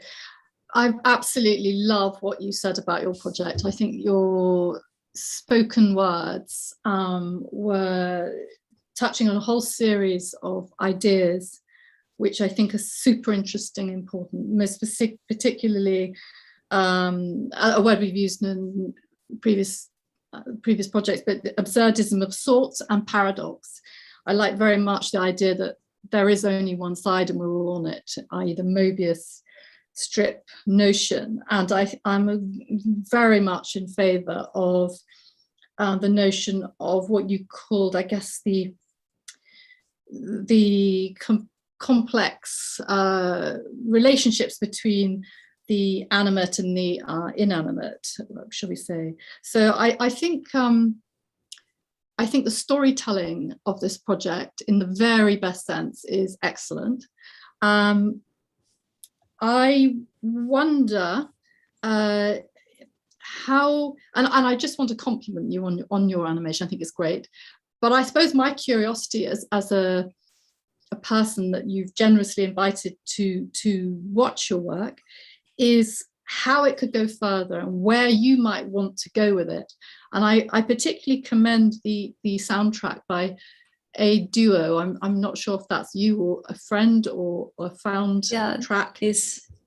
It's actually a professional musician from China, and she is a group of that person, like that minority. And so there's two like spoken words in the film. I haven't put a subtitle on because I feel like that might be a little bit disturbed. But like that language is actually because like this group of people, they only got language. So that's not like Mandarin or Chinese, it's like their language. And that means like, please plant me near the river and please let me grow. So that's why the following animation is kind of like following her hint. So I feel like, according to your question, like where I want to let it go, I feel like it's kind of a questionnaire I gave myself that, is that possible? I kind of like merge things I learned from Western to like my traditional practice. Is that possible to like create like as I said, it's like a rudeness version of those technology? Because like in Western view, the technology is already like bright, shiny, kind of high-tech sci-fi. So I feel like, is that possible I make the sci-fi things in a kind of, I don't know, traditional way? Because I feel like when we are doing futuristic, we always kind of just throw some of the really traditional things away because we feel like that's old and that's not cool. But I really want to bring traditional practice in a cool and kind of futurism version. So that's my meaning intent for this project. I think then just I think that's to go beyond to I think rudeness is a very good word. It's sort of word about re-seeing or being surprised or shocked by or inverting or perverting an approach or understandings in order to re-see something. And I think what you're talking about is re-seeing or re-understanding certain conditions and relationships. So I would just really encourage that. I mean, this might sound strange, but I was watching your lovely piece, and there were the jellyfish bit, and I was stung by a jellyfish this morning. I was swimming in the seas of Brittany, which takes up everyone about, it takes about 20 strokes of swimming till your body's thoroughly anaesthetized by the coldness in order to enjoy the swim. Can you imagine? But these jellyfish are kind of like, they look like plastic bags floating in the water. The sting's not bad, it's just like nettle sting, it's not bad. But it's a very strange creature. And yet we're cohabiting, coexisting. And I wonder if, in terms of your visual language, you need to dare to go even further beyond the recognizable, the easily recognizable, and maybe go back to the vernaculars, as you're saying, but maybe to come in much closer so they become stranger to us. And I also think, in terms of the words you're using, it would be interesting to invent your own vocabulary, to use kennings, which are like the old English, Old Norse words where you merge words together. Donna Haraway does it quite a lot in the way she talks about ideas in her work. And I'm also a great fan of George Saunders' use and form of language in the construction of the novel. And the last point is, look at the Tale of Genji, which is or two things, actually. Look at Gongxi, which is the study of stones in China, ancient stones, and the value, what's valued and understood as beautiful in that, or intriguing. It's not beauty, that's the question, that's the thing, it's not cute. And I think this is one of the qualities is the sound when you touch the stone, what sound it makes, and also its asymmetries. So I think these are questions which would be really interesting to explore in your work, and I'd just like to thank you for it. Thank you. Those are really useful. Thank you so much.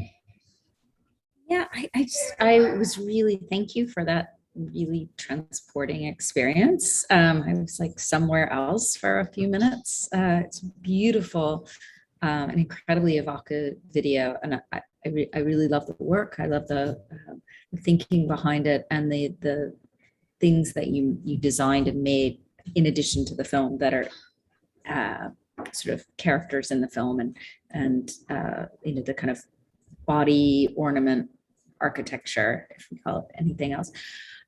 There were a couple of things that you mentioned, the word, this idea of the Mobius strip, which I really like and begin to see happening in here.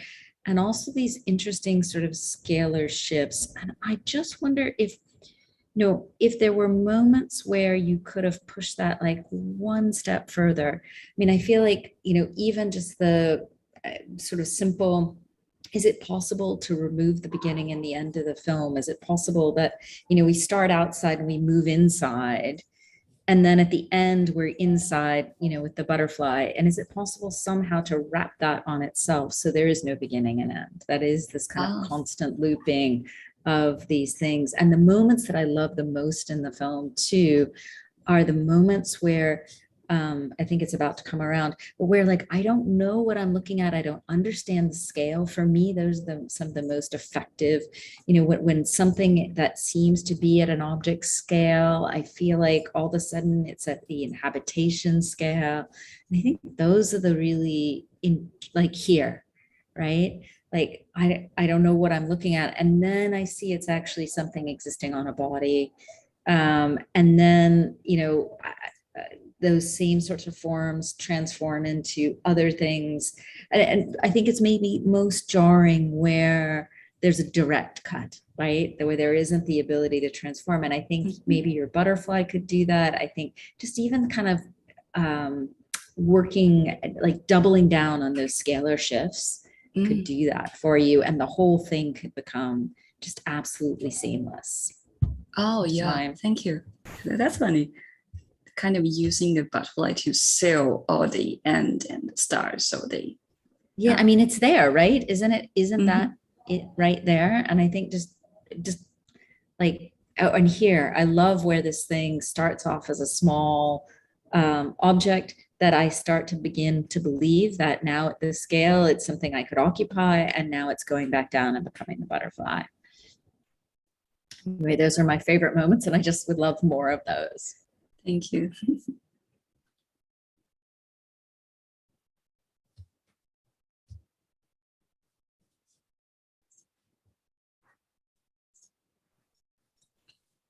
Utah, I think it's a really beautiful project in so many ways, and Barbara and Ashley have said really extraordinary things. And Barbara, you brought up Donna Haraway, and I feel like you need to show this to Donna Haraway, find a way to get it in front of their eyes, because I think their work, which I'm sure you know of it, would just have so much to say on so many levels.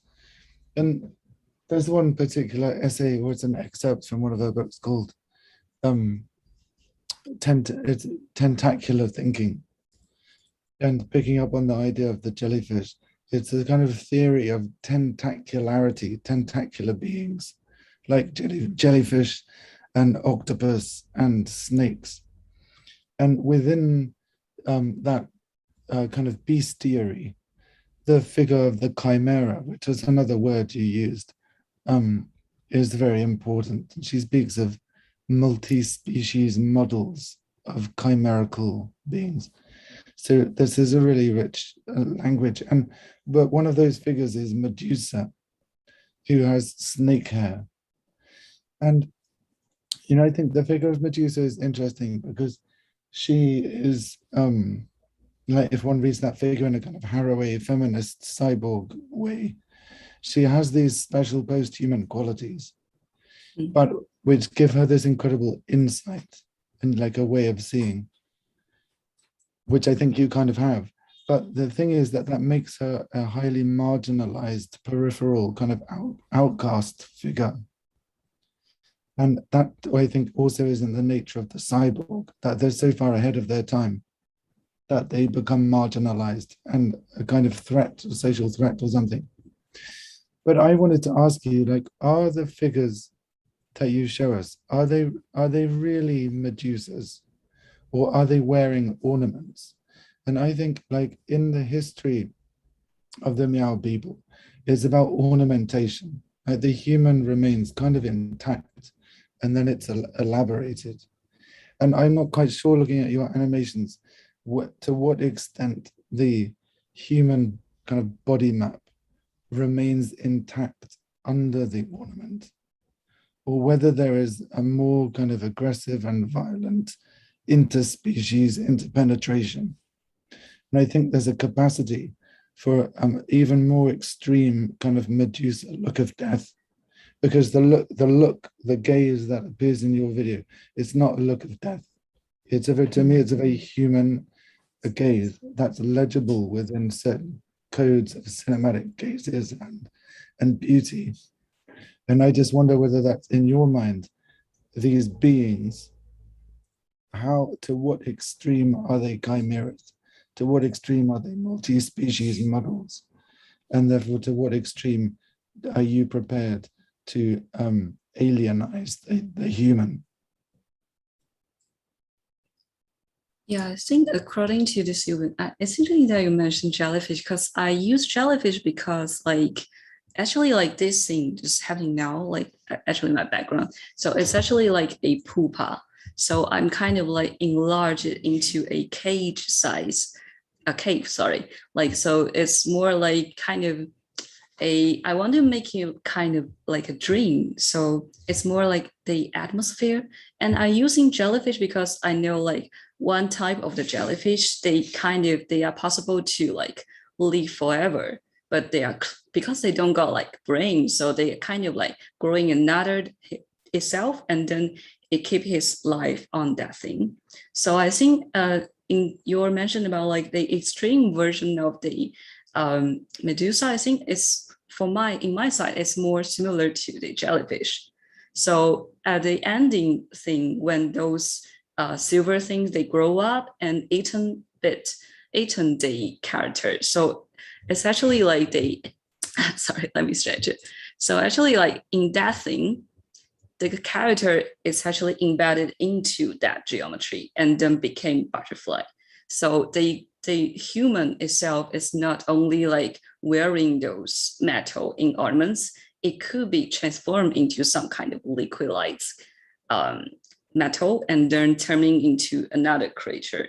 So that's my understanding in this film for the posthumanism, my version of the Medusa. Yeah.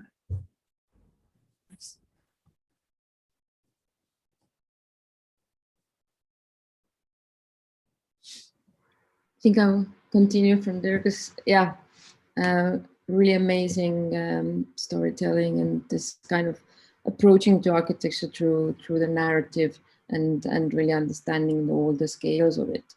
I was really fascinated about the dress of one Medusa that is bubbling up and really actively there. And I was wondering if what kind of movement you have embedded in those various scales, because the ones that are rather bigger ornaments or jewelry in architecture scale, I see them more rather rotating and not that much of adjusting. I'm referring to those bigger structures there, right? And then there's this in-between scale, and then there's this human scale that is really lively. So I'm wondering what kind of yeah, exactly like this thing here. So what kind of yeah, agents are there embedded in those various scales, and could they be one? Because I like very much this somatic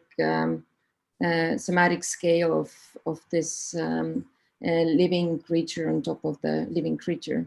And I'm wondering if that could be somewhat the somatic approach or the body relating approach could be brought into larger scales of it. Do you mean that those two Medusa scale, or the overall scale, the village and the interior? Yeah, no, exactly. I like the two ends of it. The one that is the Medusa scale, or the skin on top of Medusa, and then the other thing is the large scale. I mean, it seems to me at least this larger scale elements that are rotating in a distance. So I'm wondering how they're differentiated and what are the different qualities that they're carrying in, and could they be more, or are they somewhat connected? Oh, so yeah, so you mean like exactly let me check. That one, that thing? Yeah. Yeah, so actually like that thing is something I kind of translated from it's a totem from Miao people. So I'm trying to make that thing kind of, I'm using that thing and I'm translated into some more kind of modern shape. So I could use it to like, with some traditional building I got to like kind of collage to make the village to kind of like blur the temporality of the village. So with those traditional things and those like new stuff I pick up from the traditional, I translated. So it's something ancient fusion, I could say, like they kind of trying to make the village is not existing. So that's why I'm using those things in a large scale, because I want them to like kind of pop out. And according to like the Medusa, I feel like they are in more kind of human scale. So they are something, they are not like embedded into that. I mean, they have to live in the village, but the scale is kind of remain the human scale, because I want a perspective of humans so we can like seeing all those things. So that's, yeah, that's it. Does it make sense? Yeah, yeah, totally. Very interesting. Thank you. Thank you.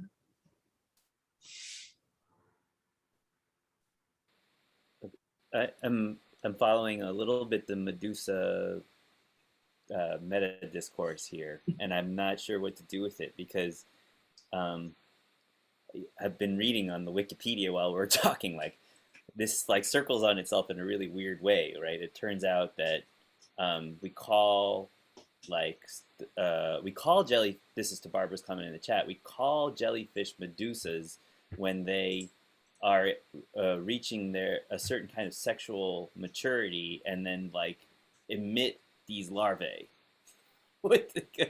And then, so they're actually, it's a sexual stage of the growth of a jellyfish that is technically called a medusa, which is weird because and then of course like the minute the wiki says Freud, I'm like hitting that one like, oh yeah, you know, because there's a lot of sexual innuendo according to Freud about Medusa's head, the Medusa Haupt.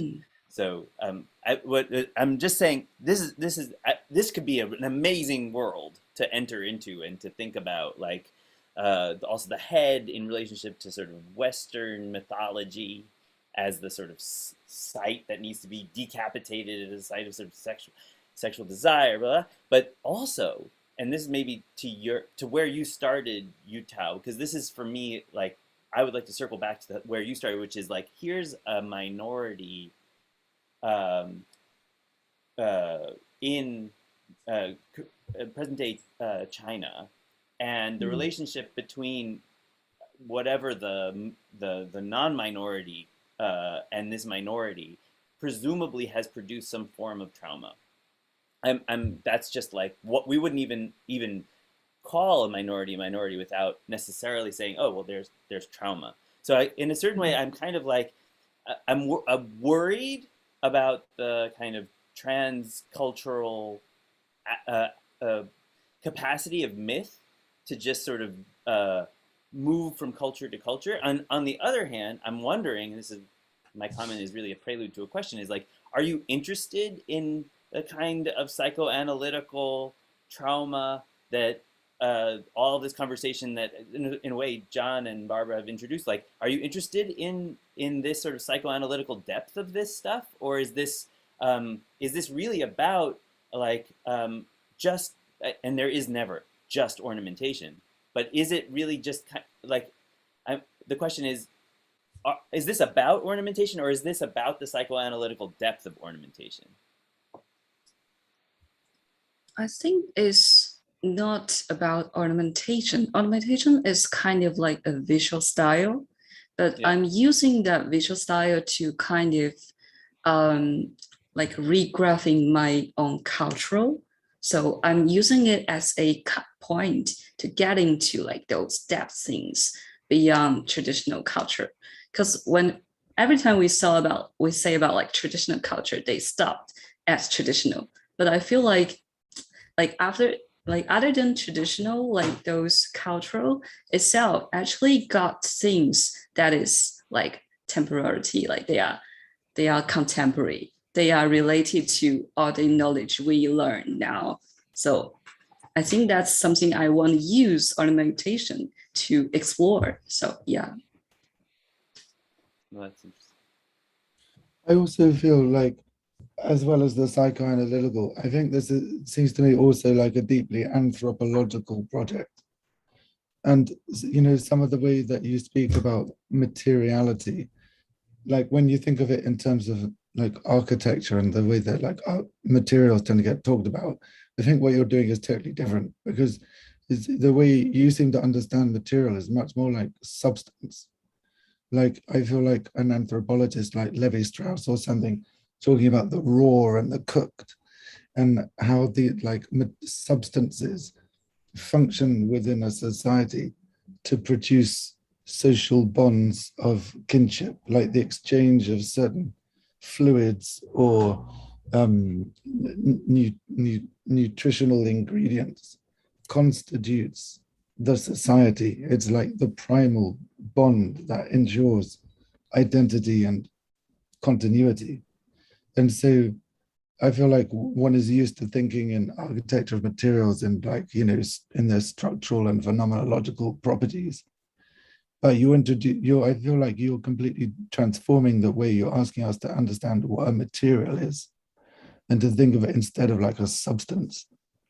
And substances like are different from materials, I feel, because they're kind of ingestible. They're like soporific. They're apotropaic. But there's a whole different language for talking about what a substance is. And I feel it verges on, you know, your work seems much more like it's like the analysis of a kind of ritual where like blood and food and the kind of metallurgy, they operate in kind of completely different ways. And Maybe, yes. That's cool. Yeah. No, I was just going to pick up on that just for a moment, just to say, I mean, I think, Yato,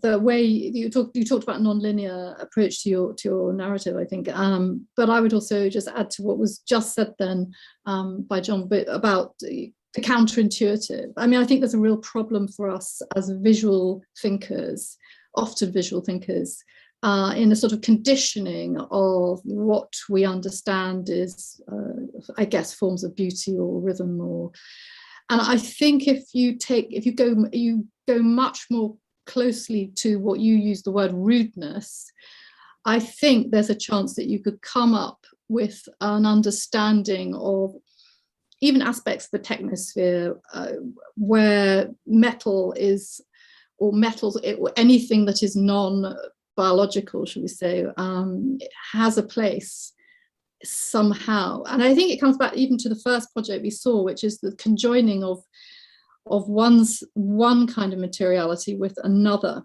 Doesn't mean it's necessarily material in the literal sense.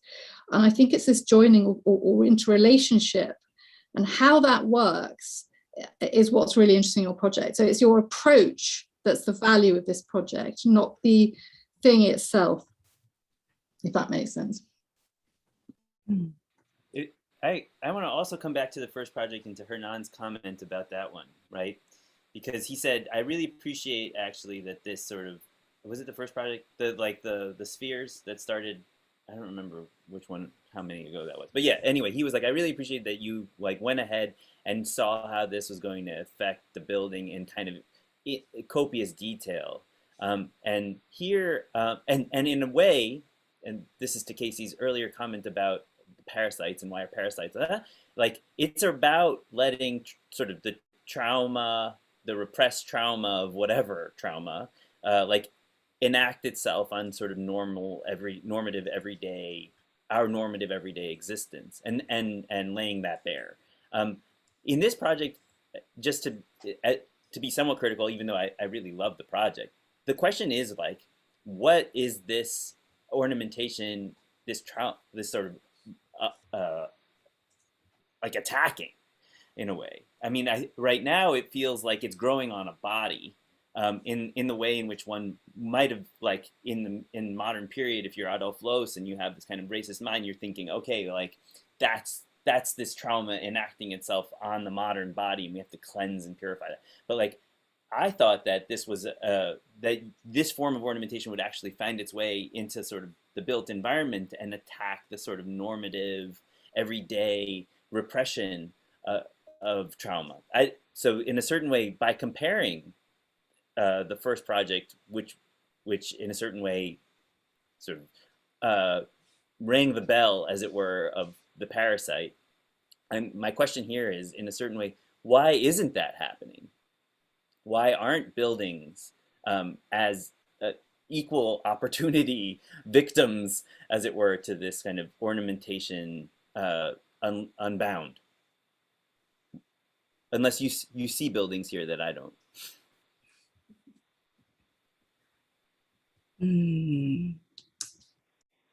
I think because my starting point is the silver ornaments.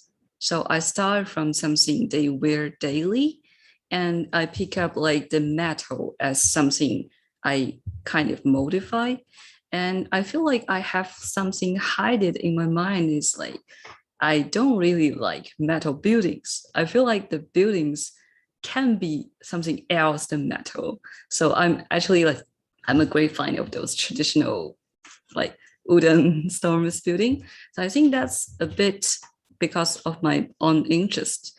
And also because I feel like most of the building now is all metal. And I feel like the first thing is like, I don't think buildings should be all metal. Another thing is like, I don't think metal needs to like get into the building, because in my culture, like I feel like, I don't know, I mean, a metal used as a kind of structure of the building is kind of not that good when it is using as a ornament to kind of memorize, to embody some cultural thing.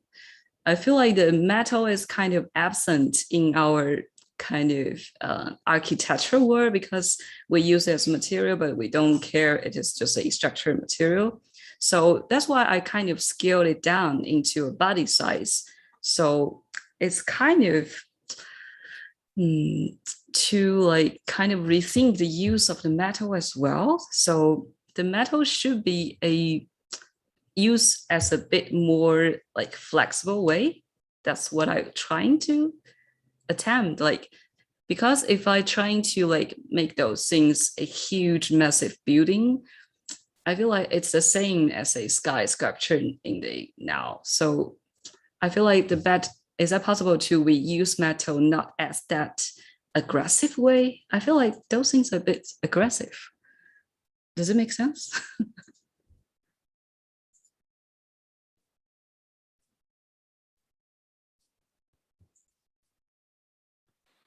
Yeah, I mean, yeah.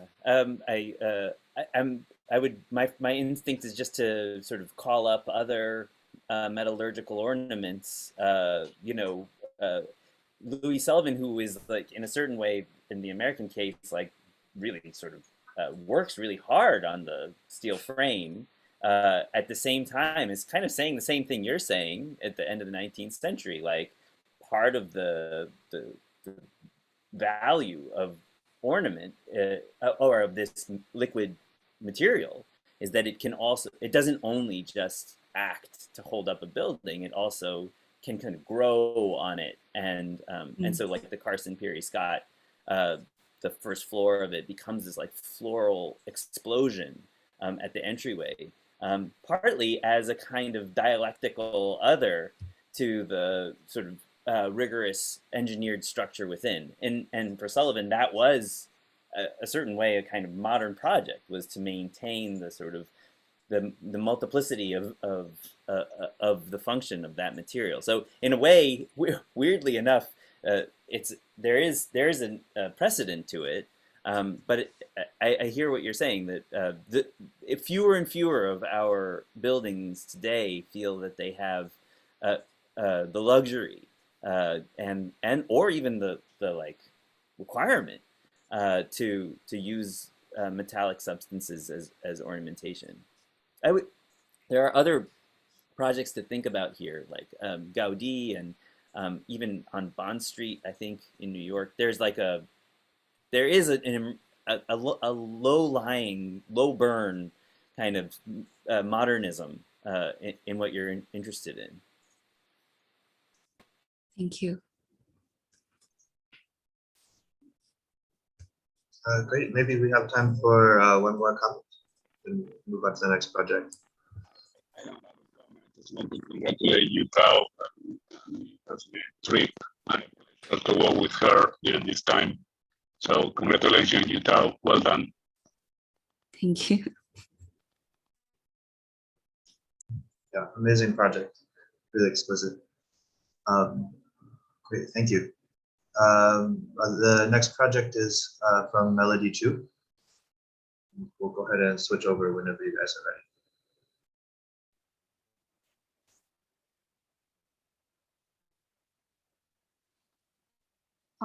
Shall I start sharing the screen?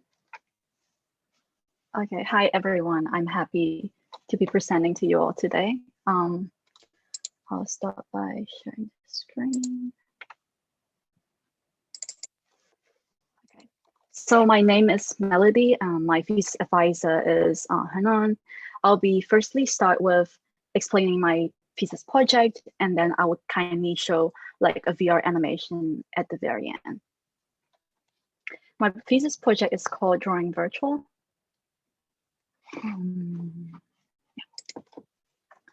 Drawing Virtual is a project that explores the role of virtual reality as a design tool in spatial design.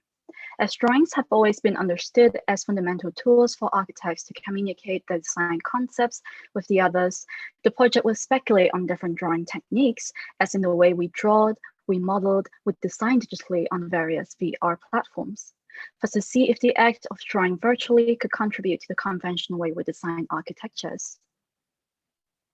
Speculating on the rebuild of the Glasgow School of Art as a case study for the design project, the thesis would propose a new school building and extension for the site.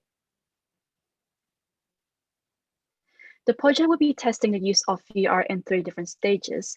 Firstly, the use of VR as a drawing tool to read and translate 2D drawings to 3D forms. Secondly, the use of VR as a design tool to model and design in real time within an immersive environment. And thirdly, the use of VR as a narrating tool to narrate the embodied walkthrough experience within the building on VR platforms.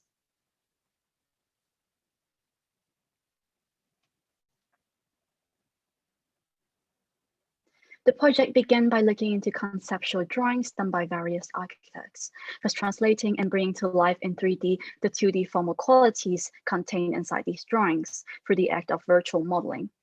The practice of redrawing 2D illustrations into 3D forms through body motions on VR is an examination of how 2D information can be perceived differently on VR to conventional computational softwares.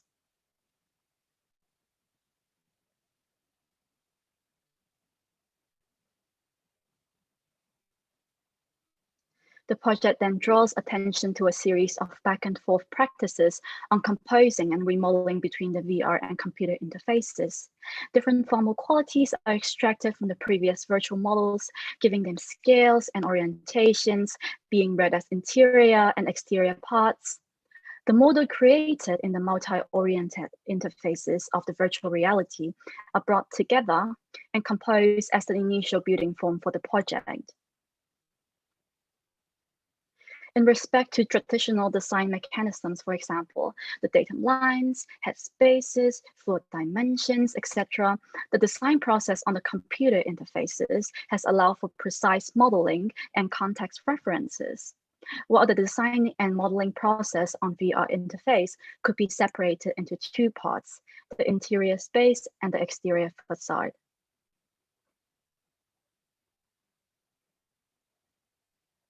Working on the app Adobe Medium, the exterior facade of the building is further developed and close to scale. The in-between spaces are easily configured with the multi-oriented interface. Structural details that frame the multi-floor building mass and elevated faces of the facade are designed in situ, allowing for instant decision-making process.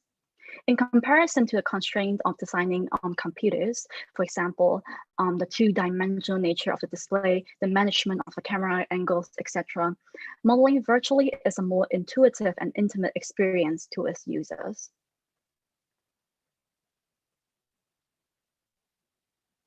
On the interior, the VR tool was firstly used to configure and understand the immersive built environment while being placed within. Notations and sketches that indicate circulation paths, glazings, doorways were firstly drawn.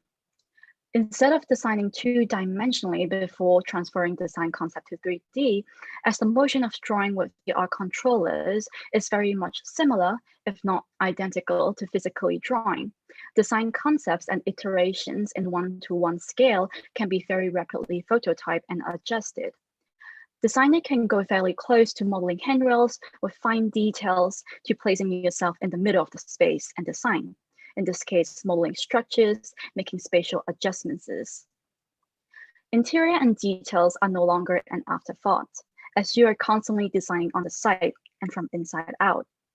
In realization of different limitations of VR modeling, part of the virtual design were also remodeled in the computer interfaces. At this stage, the VR platforms is offering new design opportunities for users to think not only as designers, but also as audiences throughout the design experience. Several areas of the building are selected to further develop for the next stage. This includes the atrium sitting area, as well as the entrance of the building.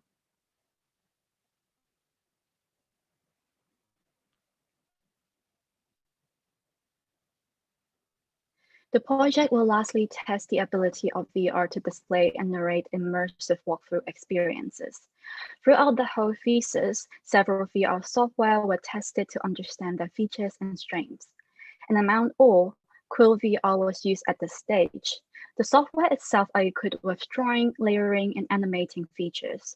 With VR's physical affordance, it's fairly easy to animate without training. Almost like painting and sketching out in three-dimensional illustrations. Close-up elements like floor tiles and handrails to larger surfaces like walls, facade panels are painted with layers of colors in different shades in order to mimic the material finishes and lighting effects.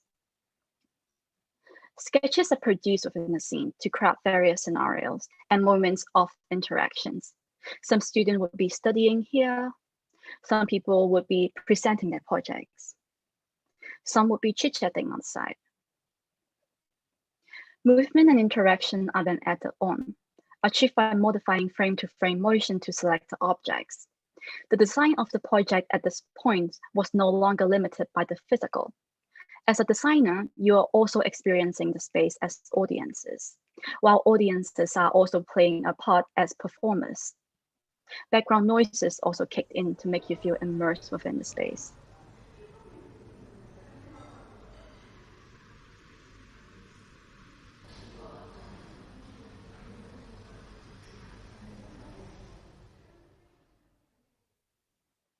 As architecture is shifting towards a non-static and non-physical form of experience, this thesis aims at envisioning ways for architects to integrate VR into their design toolkits.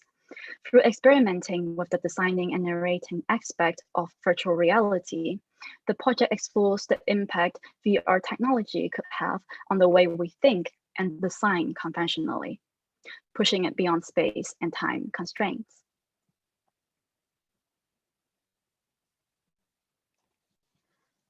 And hereby, I'll be showcasing the VR animation to you all. The video would be around 3.5 minutes, and I have previously sent a few of the Google Cardboard to some of the critics, and I really have to apologize to some of the other critics as I was not able to deliver the cardboard to you in time. Also, the jury list was also updated a few days ago, so I wasn't able to plan anything ahead. So basically, you can scan the QR code to watch the VR animation either on the Google Cardboard like this, or when you don't have it, you can scan it and watch it on phone. Scan the space like 360 degrees and watch the animation in time. Please make sure like the audio volume is set to maximum And also the resolution is better to be set at 4K and 8K on YouTube. I'll be playing the animation on here simultaneously as well. What were the settings again? So basically on YouTube, because after scanning the QR code on YouTube, you can, there is a resolution setting and set it to like the highest. Yeah. And also make sure the audio volume is maximum as well. Yeah. Okay. Can you put the code again? Okay, I'm sorry.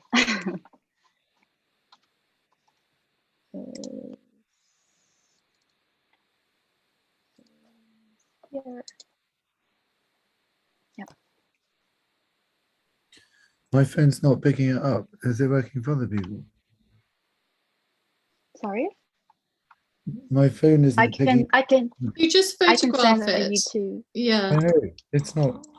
If you're using an iPhone, I have to turn off live photo in order to get it to work for me. So I had to turn off live photo and then it worked. Yeah, thank you. I have also sent a link on the Zoom, if that's helpful. Okay. And then don't forget, if you're on YouTube, the 3 dots in the upper right hand corner, you can change it to view in VR mode. Yeah, yeah.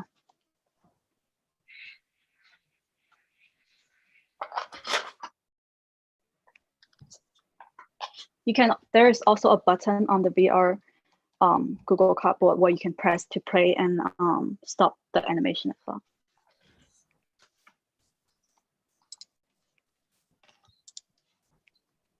So I will be.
Yeah, well that's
Melody, just to be clear, you finished your presentation, right? Yeah. Okay. Just waiting for Therese to finish watching the video.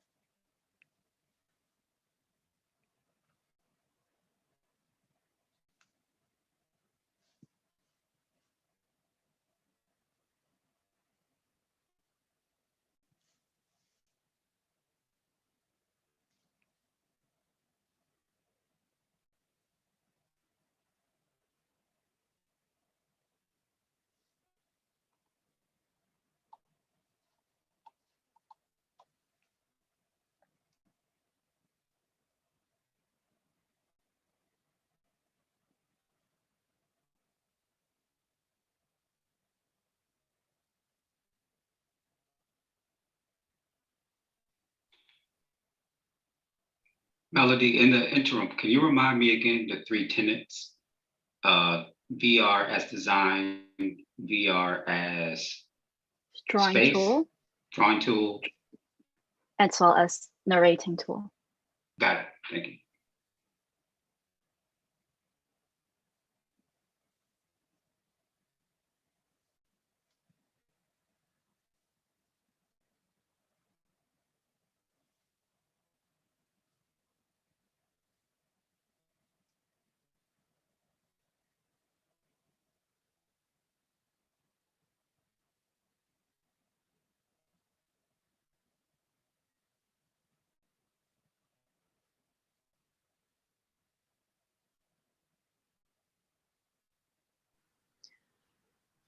Can I start asking questions already? I'm quite excited. Feel free. Yeah. Thank you, Melody. Super important work. And I wanted to ask you your personal experience as an architect going through all that process. Did you notice that this kind of method or system, the drafting in VR, starts creating certain limitations to the architecture that comes out of it? And then the other way around, can you put in the limitations, for example, the material limitations, etc., to it that it would be somewhat limiting? Because I'm wondering about the style of architecture that came out of it, and and asking, was this because of the tool? Did tool sort of hinted you in this direction, or was that a really conscious decision where it ended up? So in the beginning, when I was exploring the tool, the building form was actually a mixture of the VR model that I created in the first stage. And I kind of have to do a hybrid process, like a back and forth process between VR and the computer interface, because there are certain kind of limitations, as you said, for example, like precisions or like scales. When you're drawing and modeling in there, literally there's no scale at all. So you can, the good thing is you can model it into very small scale or like at a very large scale as well, but then it's also a limitation. So in the very beginning of the project, I actually have to go back and forth because there are, as architecture is not kind of like concept art, for example, there are certain kind of design mechanism and rules that you have to follow, and traditional rule you have to follow. For example, people always design with orthogonal view on computer so that you have plans and sections and stuff like that. So that was very important when you were trying to create architectures out of when you create something in VR, is something that you have to respect. So it's inevitable that I would have to model some part of it in computer. But then the good thing about modeling on VR, like the benefit, is that you really feel like you're immersed in the space. I'm sure that everyone have seen models created from VR software. Basically, you can create a lot of different kind of things, like almost anything. But then you're also like, as an architect, you're designing from inside out. A lot of the time, I feel like architects, interiors is kind of like an afterthought. And in VR, when you're designing, placing yourself in the center of the room, you're making, instant decision making. Because, for example, I don't think that window is at the right scale, or that door is not in the right color. So you can make very quick changes when you're literally being placed within and looking around in 360s instead of like looking at like camera angles, 2D's information that are provided on computers in a way. So there are like limitations and benefits, and I'm trying to kind of pick up the strength into platforms when creating this building and doing this project. Yeah, that's a very interesting observation, that you start creating space from inside out and from the human perspective to outwards. There could be a good benefit for a lot of architecture tools. Yeah, following on that inside out comment, I mean, and maybe I just, oh, by the way, I also just want to sort of commend you on a super clear and methodical and well, like the presentation was just fantastic. Very, very easy to follow, and you know, just even dividing it into 3 parts. And I mean, it's a kind of complicated set of things that you've done, and it was very, very clear, and I think it's produced a really fascinating project. But you mentioned something about that at times you were working from outside in and at times you were working from inside out. Those were 2 different sort of processes. What happened when those came together? Like, what's the friction between that? I'm just curious. How do you resolve those differences? Do you mean like designing on VR and computer? How do I resolve? No. I mean, well, maybe I misunderstood the presentation, but there's a moment that you were like that you were working from the exterior in, and there were moments that you were working from the interior out. And when you do that, there's like a zone in between those 2. And so I was just curious in your process, like what happens to resolve those? To be honest, for my project, I only mainly the reasons that I look into interior and exterior, because to be honest, I couldn't build, like when you're modeling in VR, just imagine that you're literally building a house because you're like in 1-to-1 scale a lot of the times. So like I was just focusing on the facade area and the interior area, like two area of the building, so I can get a taste of what does that mean to model in this scale, and what does that feel like to model on the exterior parts. So these are like 2 of the, you know, case study that I did for this project. But they never come together. They come together in some way, like connected, like some of them are structures. So you can kind of connect to the other rooms, but then the middle part, they are not like entirely resolved because I don't really have the time. Because if you look at this animation, right, on the left, so everything in this animation are painted, like every pixels, like there are like, when you look at the floor tiles in some bits, every pixels, they are painted. So it was really time consuming in a way, but I didn't really highlight that in my presentation. One good thing about VR modeling is that it's really kind of like making sketches. You know, architects always sketch and then make so many different kind of iterations, and then before they build the models. So it really feel like that when I was in modeling, like designing the space, you can make so many different kind of iteration very, very quickly, like constantly work for like 2 hours, and then you get these series of shapes and you kind of combine them together.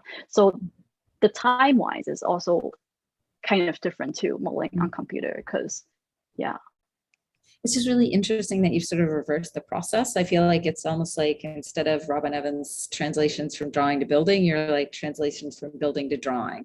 And in fact, there's moments that you were talking about like, oh, and I, you know, walked around here and I was like notation, which I thought was really curious too, and sort of wonderfully, you know, like liberating that you're drawing notations about the stairs, and like you think even that language, I think speaks to like a new way of working and thinking about this.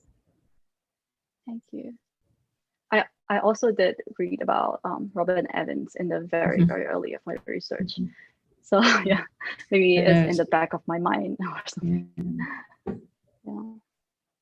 Thank you, Melody. It's really a beautiful presentation. And I also agree. I love the style of the animation. I'm trying to think about sort of like what the difference is, like put myself in your position and think about what the difference is between making a 3D model in a conventional modeling software and making it through VR. And it seems like one of the really important things that I wouldn't have thought about before is like this idea that conventionally in a 3D modeling software, like the act of sort of making a thing and judging a thing happen in kind of separate windows, right? So like a lot of times you would like maybe model in Plan or model in Axon, and you would set up rules for yourself. Like I'm going to put a mullion every like 10 feet or every 3 feet or whatever. And then you would like do the kind of work of modeling that thing. And then you would like switch to perspective mode and then you judge it, right? Like you kind of orbit around the thing and you like make certain decisions about whether that was a good idea or not. So it seems like one of the things that this, that's like present in this work is that there's a kind of collapse between like the act of producing a thing, like producing a surface or a line, and the kind of space, digital space in which you like judge the effects of that thing. And I wonder if you could like maybe reflect a little bit on the ways in which this allowed you to perform or to kind of enact other kinds of judgment, or like what was the experience of sort of judging your own work as you were producing it in VR, and maybe was that different than in a kind of conventional modeling software modeling experience? Yeah, I mean, to your questions, right? When I was doing, like throughout the 3 months I was doing the thesis, I understand that there are actually reasons why people do architecture this way. Like for example, do it in computer, you look at 2D, there's a back and forth process of looking at 2D drawings, and then you model something, and then you look back at 2D things. So this process is kind of inevitable in architecture. Like I understood that from doing this thesis, because architectures have rules, they have traditions, and of course there are different ways of doing that. And that's why when I was doing this thesis project, to be honest, I have no like really like an aim or like a goal for myself. I was purely doing different kind of experiment in different kind of software and see what are the discoveries. And I feel like with VR, it's almost kind of like a playing sports or music instruments, because you're constantly moving your body. And in that way, like also like as I talk about how it is different when modeling on VR. So I feel like you have a new kind of design intuition when you're trying to model from human eye perspective instead of looking at 2D. So I was thinking, I was asking myself, like, does that mean that there could be new way of designing? Like what would be the next stage? Like would that lead us to question new methods of representations or new methods of design mechanisms? These are the questions that I kind of also pose in my thesis. For example, in these scenes on the left, when I was trying to narrate the whole walkthrough experience, it was almost like the first time that me as an architectural designer, I was not only like photoshopping people in my drawings, I was actually experiencing what does that feel like to be placed within and listen to the sounds, and how big is a space, because even though you have scales on computer, you don't really actually know the scales. As architectural students, I always feel like that, like you don't really actually know how big the space is.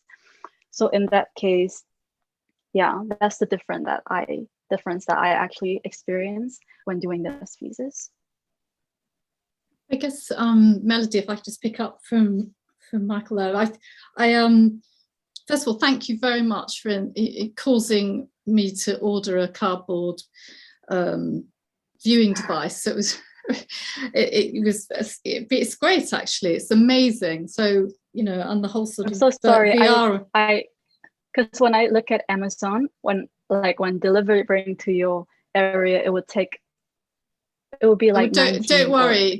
I had to chase the postman on his bicycle down the road to get it in time, but that's fine. It's not a problem. It's great, and I really appreciate the initiative that each of you in this set of presentations, and in yours most recently, that you brought to bear to engage the jurors. So this idea of inclusivity and the fact that you posted stuff to each of us and caused us to do things ahead of your presentation, I think is great. And in a way, I think that's the core of the idea of this project, which is that of communication and inclusion. And the arts and crafts movement, which is the Macintosh building, I believe in Glasgow, that you're looking at. I mean, that was pretty interesting, because that was set up really as the movement was a critique of the industry.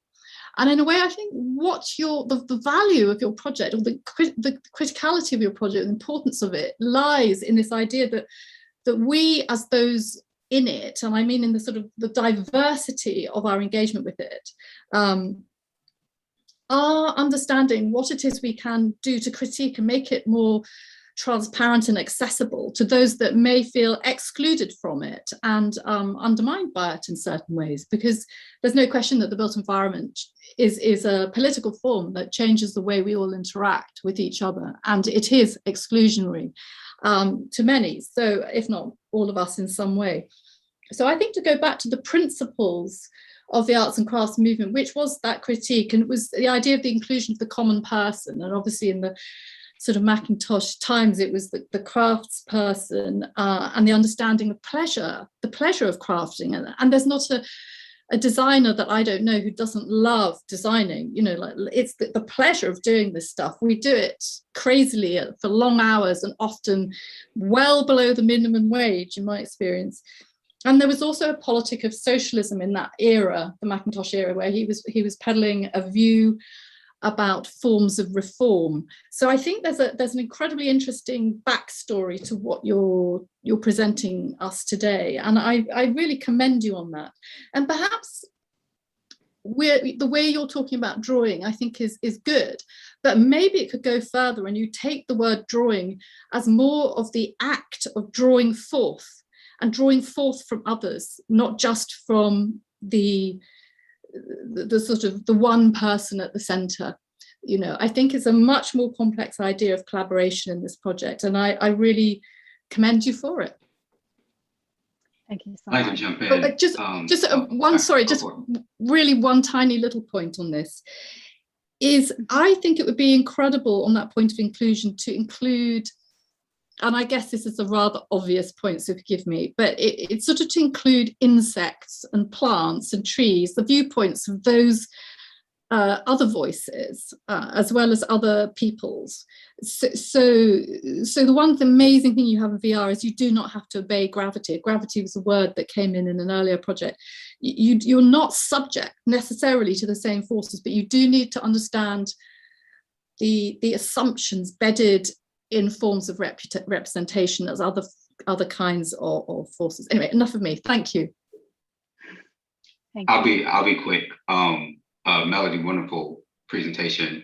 I know it's a weird sort of relationship between your project and the person before your project, but to me, there's a certain synergy because they're both at the scale of the human, and they're both as sort of a singular sort of representation of human architecture as opposed to sort of physical architecture. And I don't know if that was intended by the thesis advisors and how they paired you back to back, but I think separately from the means of representation, which are like vastly different, in that the one before was sort of hyper real and this one is a very interestingly animated proposal. I think they both operate at the level of the single person. And so for yours, that single person is at the level of process, which I'm super interested in. Like, how do we build efficiency into architecture? Like, I mean, part of the reason why AutoCAD exists is because it's much faster than having to represent and reproduce drawings over and over and over again by hand. If you're doing a building that's more than one level, right? How long does that take? So the reason why I asked you earlier about the 3 tenets of your project and your process is because I think it really does synergize all 3 of those into a very quick and efficient way of representing architecture. Now, as obviously there's some things you're going to lose in that process of doing it, like there's a sort of tactility in making models or whatever that you lose in this process. There's an understanding of gravity, as mentioned before, that you also lose in this project. But I think the added bonus of being able in real time to both design and narrate is extremely powerful.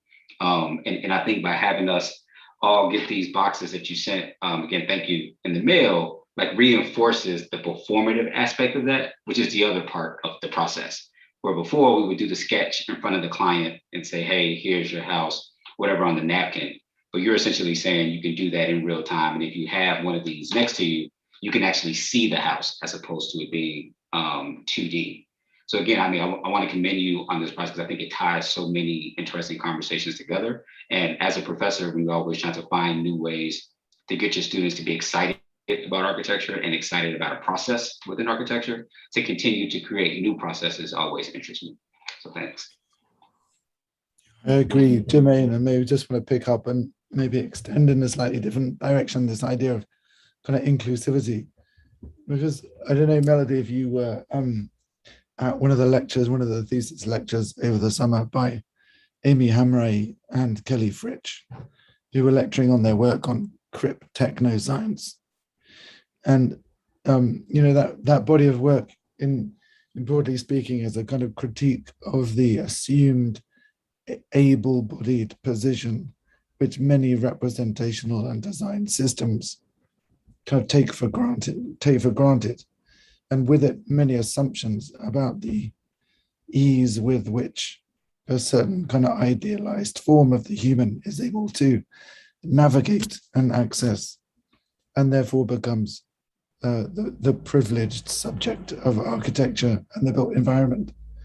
And I think what is amazing and what you've discovered in this new medium is the activation of the embodiment of all acts of seeing and thinking and designing.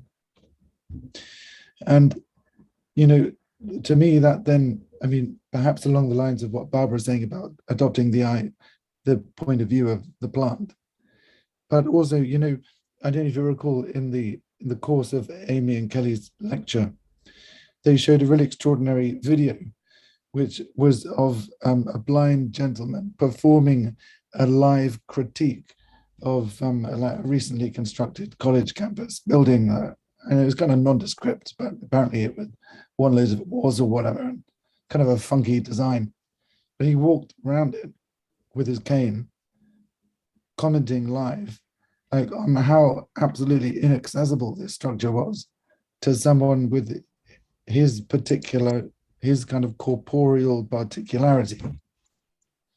And I think when your system provides a forum through which the difference of bodies is like the first thing that comes into the scene, the kind of frictions of this medium, the way it activates your scope of movement. I think that makes for like tremendously rich possible inclusiveness of like the actual diversity of the humans. And I think that's where, you know, this idea of gravity, to me, this is like the bit of the danger of VR. It's like you can float anywhere, go anywhere. Like to me, it's like a replay of the kind of universalist, kind of dominant imperialist gaze. Everything is accessible, no restraint. Whereas actually I'm more interested in, and I think it's more relevant and contemporary, to actually work with the constraints. What are the resistances that are endemic to the condition of the human and its full diversity? And that would instantly require many forms, not just points of view, heights and so on, but also ways of movement, scopes, reach. And I think that could all be modeled within the environment that you've produced. So I think, like Jermaine was saying, I think has tremendous capacity to testify to the diversity. But I don't think in what you showed, you fully explored that. I feel there was still a bit of a privileging of like one particular kind of normative point of view. But I think you're alert to the possibility of the medium, and I'm sure we'll be able to we'll you know, maybe rewatch that video as a starting point and get like crip the VR. I want to just, I don't know if we have time for any more comments. Yeah, we have one more comment. Yeah, just don't want to impose on the next person, but this is more synthetic, I guess. Putting some thoughts that Jermaine and Barbara put out there. First, the idea of a kind of localized individual design laborer, which I find interesting in the context of what Barbara pulled out, which is a kind of move from like our idealization of the individual as the site of, let's say, creative thought to a more kind of collective, collaborative environment. So in that respect, I think that this is a kind of has a contradictory vector in culture. to the one that I think Barbara is mentioning. The other thing that I thought Jermaine brought up, which I want to add to that, this other comment about real time, and this is maybe also kind of what John was saying, maybe, is that in the sort of feedback loop between the designer's point of view and their design as a kind of recursive process of evaluation, judgment, what have you. One of the constraints, and this is where I'm kind of tagging into John, is like value engineering. And BIM models are getting to the point now, I think, or at least I imagine, to the point at which, like, with every move you make, and a kind of almost like autocorrect, like some AI or some kind of machine learning algorithm is telling you the cost of your design move.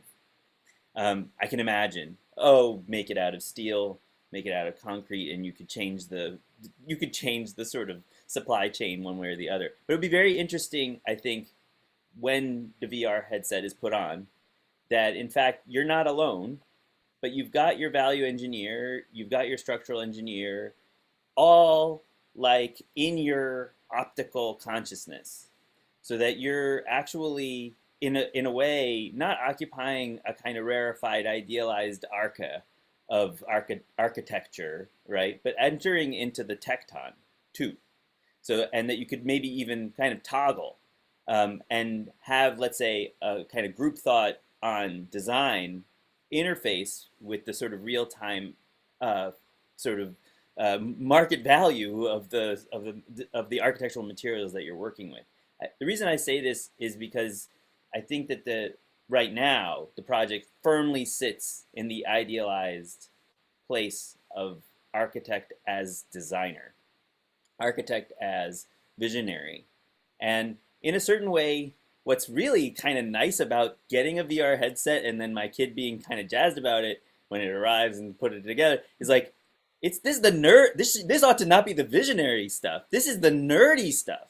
This is like, in my view, I was like, why would you be interested in this? This is so nerdy, you know, like, but so I was just thinking like, it would be interesting to be the kind of nerdy visionary. Like, you know, what does it mean actually not to be a good, like not to always be the good SCI-Arc student and be the cool visionary. Sometimes it's good to be a nerdy one. But anyway, it's a very exciting thing, and thank you for the headset. Should I send it back to you? No, it's fine. Thank you. I mean, like, thank you guys for your words. Like, to be honest, like my experience of designing and like, you know, doing animation on VR is like really, it's not that hard. Like, it's really, they make it really easy and accessible to everyone. And also VR headset right now is like the real one. It's like not that expensive. Like, they're on sale. So like, if you guys, any of you are like interested in like experiencing like modeling, or like you can just watch, you know, VR YouTube videos online, I think it's a good buy, like good purchase. Casey, is there time for quick comments that I just want to sneak in? Yes, but none of you are allowed to leave. I just want to pick up on one tiny thing, which I love the moments where we see you actually draw, you know, in the virtual environment, where we see a drawing instrument or an equivalent to what, you know, looks like a pen, you know, that you're using when you're sketching in the virtual, you know, three-dimensional environment. And perhaps I think that resonates with me, because I think perhaps it's through this project that you've made discoveries of, you know, what are still useful, you know, what do we still revert back to, you know, in the traditional way of drawing architecture, or what are the things that you could let go and ditch, you know, in this new age. I think that seems like a really interesting discovery, and really commendable that you have such sort of bravery in tackling this problem. And in your own words, you know, you found that there are things that are just, you know, a bit painful to do, and there are things that are really, really good. So I think that's a wonderful project to be able to make those discoveries. And to that end, I'm kind of speculating further and wondering whether, you know, because of how personal and how corporeal this process is, whether there are quirks that might come out of this process in the way that when we draw orthogonal drawings where, you know, languages such as poches or something like that, that could have such important place in the process and method of designing, whether this new method would give you new languages and new quirks like that. You know, does someone drawing, you know, is a left-handed person, you know, compared to a right-handed person or a tall person, a short person would have very, very different outcome. And I think those are the kind of interesting, perhaps unexpected impacts and outcomes that could come out of that, that I think would be amazing to think about and see. Yeah. Thank you for your work. Just quick to congratulate you, Melody. Terrific job. Just to point out when she started this process, she was not really familiar with any of these things, so she was relentless in trying to figure out how to bring it together. So very well done, Melody. Congratulations. Thank you. Great project. And I'm going to also just stretch this out just for half a second. Off of Jenny's point, you know, we kind of periodically go back and forth with the kind of VR modeling platforms in different classes. Like Christy and I ran a couple of things where we were using a bad version that I wrote that looked super 80s with like OpenGL spheres and stuff. Like now we have nice things like Gravity Sketch, like that Melody's working with. But you know, to your point, Jennifer, the person who was the most successful at modeling things in that space was a former professional baseball player. And it was this reality that now like eye-hand coordination and was now a critical skill for an architect in this kind of design space in virtual reality. Really great project, Melody. I think this is the furthest I've ever seen anybody push these kind of VR modeling platforms towards an architectural kind of result. Great job. Okay, great. So Zach Williams, you're going to bring us home. Are you all set? Yeah, let me just get loaded here.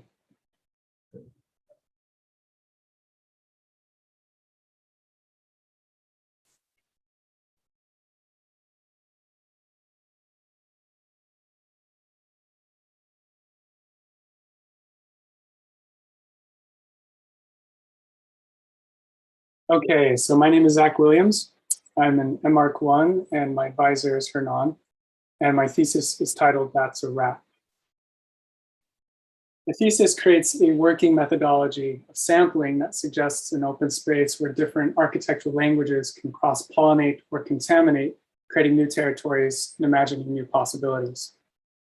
Similarly, artists in the music industry extract brief elements or samples of pre-existing recordings from other artists, such as a rhythm, a melody, a beat, or even vocals or speech, and using those segments within their own compositions.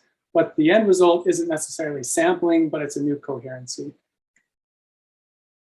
So these are some of the artists, designers, and architects that I've looked to in regards to sampling, such as the early work of OMA to the work of FAT architects, and especially Virgil Abloh, kind of his working style of sampling.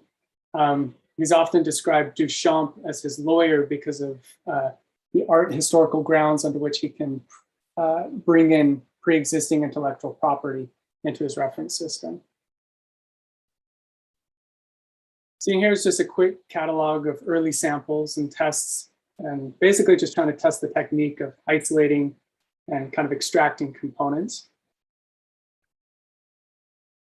And the thesis is comprised of 2 tracks. So on one hand, there's sampling, on the other hand, there's wrapping, that you'll see momentarily.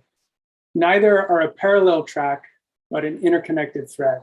The samples are the driver of the design, but the aesthetic and outcome aren't an evident sample, similar to contemporary hip hop, but more of an expression of new coherencies.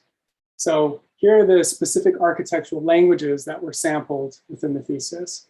Just to name a few, such as the Sears Tower of Greg Lynn, the kind of mesh and wrapping of So Ill, the work of Hernan, the stacked sandwich typology of Mall, some of Gary's early conceptual work, and finally, Jean Nouvel's monolith. Now, give me 2 seconds to just load up the animation.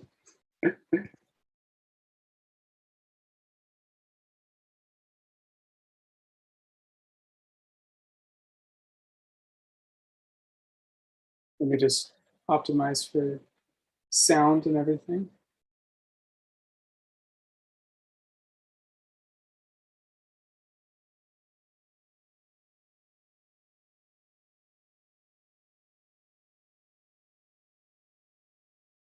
Okay. If there's no sound, please let me know. Oop, 1 second, let me hide this bar.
Just give me one moment.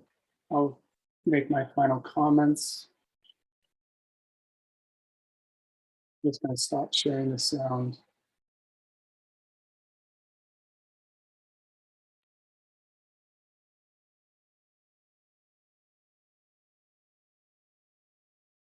Okay. So through abstracting samples and mixing them to a point where it deviates from a traditional architectural solution, new formal categories and taxonomies are needed to describe the architectural packaging, or rather the wrap. Looking to the design, once these samples are mixed, it presents the problem of the mashup or the collage. This disparity is only reconciled on the surface in a unified and continuous envelope that occasionally yields glimpses into the spatial complexity. This is seen through the various protrusions from programmatic volumes to the plastic stretching to its threshold, which results in losing its opacity.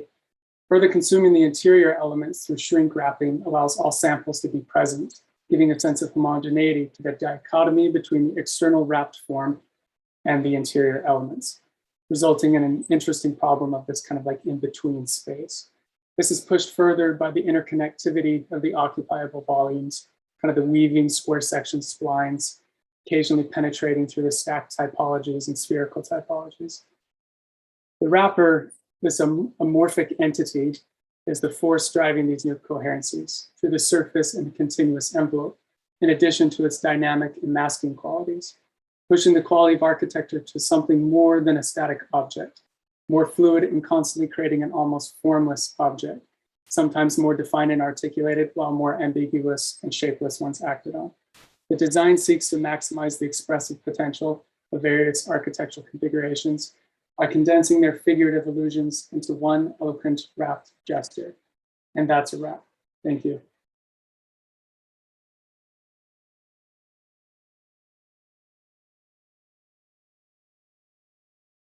can also post the Vimeo in the chat if it's by chance lagging on your end.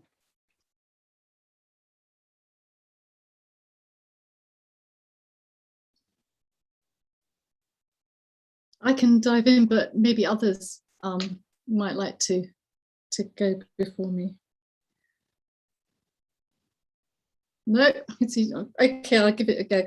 Well, Zach, really enjoyed it. Really super in lots and lots of different ways. I guess I'm increasingly interested in the role of sound and what one might be called visual sound. So it's almost if you took the soundtrack away, the wrap or the ideas of sampling and wrapping, I think, remain anyway, which I think is a sign of a really interesting piece of work.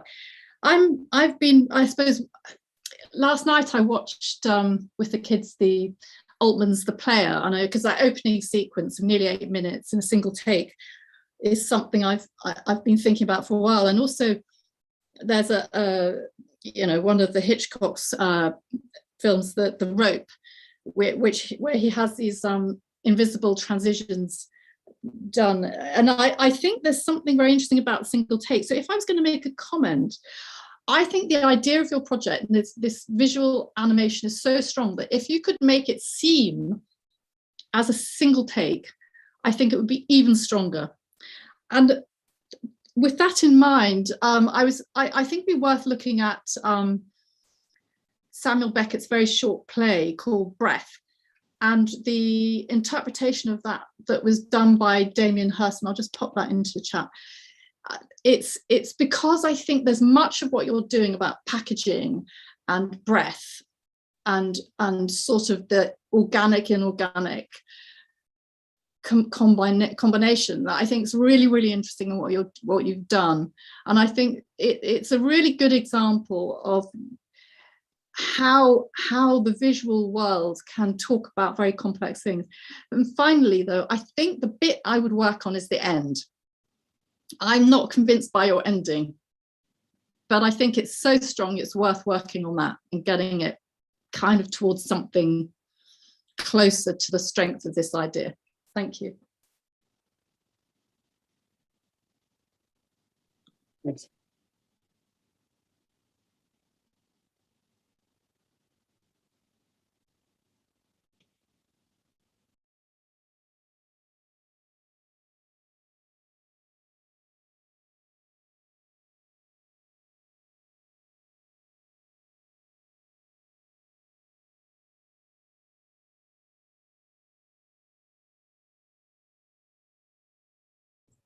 I have just maybe a clarification question, or do you, and maybe it's even in asking it, I am sort of, well, anyway, is this a mashup or is it a sample?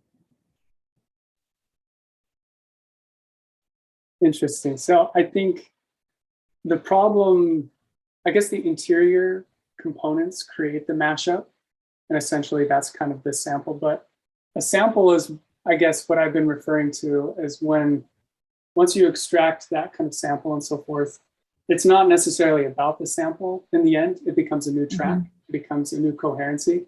And I guess that's where the kind of the discrepancy is. The interiors may be more of the mashup, but the wrapper is what solves that. It's the kind of the glue that you would get in that track, creating that new coherency. Yeah, because I mean, I've always thought about the difference between the two is the sample, it still is coherent as you understand it. You understand the sort of origination point, right?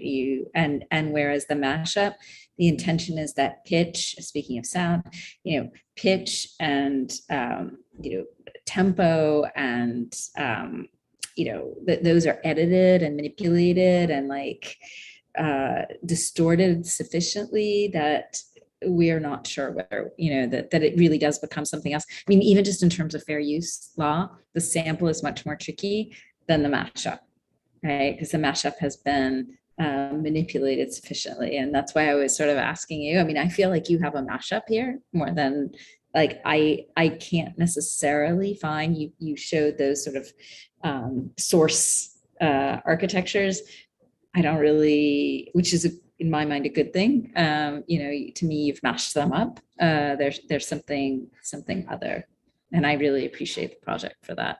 I also I don't really know what to say about this other than kind of wonderful way. The combination of sound and the transformations that were happening, I think, made me feel like deeply uncomfortable in the kind of like sometimes like I felt like it was like fluttering sails, and that was like okay, but when you start getting these like real suck-ins and it's so organic, I feel like they're taking on this quality of a living being, and I know that was your ambition, so I think you've done that like really, really well. Thank you. Appreciate the comments. Yeah, I also second that. I feel like it has really like deeply unnerving and quite beautiful and seductive at the same time. Phenomenal kind of epidermal qualities. And but I wondered if you had thought like the way you've rendered it, at times it's like sticky and rubbery, other times it's like kind of glassy, sometimes it's kind of wet. And like, I think also the sound functions to give a kind of new tactility to a kind of these really vivid sensorial qualities. You can't help but react to them. But I wondered if there's also this scene where the night scene where it becomes kind of transparent as well. It's really amazing. And to me, probably like everybody else, it kind of evokes this sensation of like the epidermal layer, or the cell wall, or the egg sac, or the amniotic fluid. And it made me think, has there been a part of your thinking beyond like the spectacle of your sampling and the AMSR, like the kind of audio spectacle? To you, does this epidermal egg sac womb thing, does it have like performative qualities? Are you interested in that at all? Because it seems to me when you start thinking of this actually as a membrane, an architectural membrane, like its kind of porosity or fluidity, like the way it manages like water and fluids or waste products, it seems to me there would be a lot of scope for even, I mean, I just think of like plumbing and like wastewater and being in this epidermal thing, Like if it was a cell wall, you could zoom in and you could see the nutrients coming in and the excrement going out, all that stuff. And I'm like, I feel like you're evoking all that stuff is going on, but it doesn't get there in terms of that level of actual representation of kind of products. So, but I don't know, maybe that's not part of your imaginary, but I'm just interested. I understand where you're coming from, and it's maybe something I haven't really thought of entirely, but I see the comparison, and I'll definitely take it. Also, I mean, also acoustic, because when it quivers like that, I feel like there's a kind of subwoofer in there that's making it do that. I think, yeah, like, I mean, the intention, I don't know, where you were talking about like the egg sac and so forth, and almost like it's like this living kind of organism sort of thing. That maybe wasn't the entire intention, I think, but the force intention was being something that is constantly dynamic. And when it is like sucking in, breathing out, it's almost like it's a living organism, but it's not. It's almost like trying to act and interpret that it is. That's why you get the very dynamic and fluid sounds that I'm trying to kind of pair with this. Just to really, I guess, just kind of strike your curiosity, wondering what could be underneath the surface in a way as well. So I don't know if that answered any of your questions. I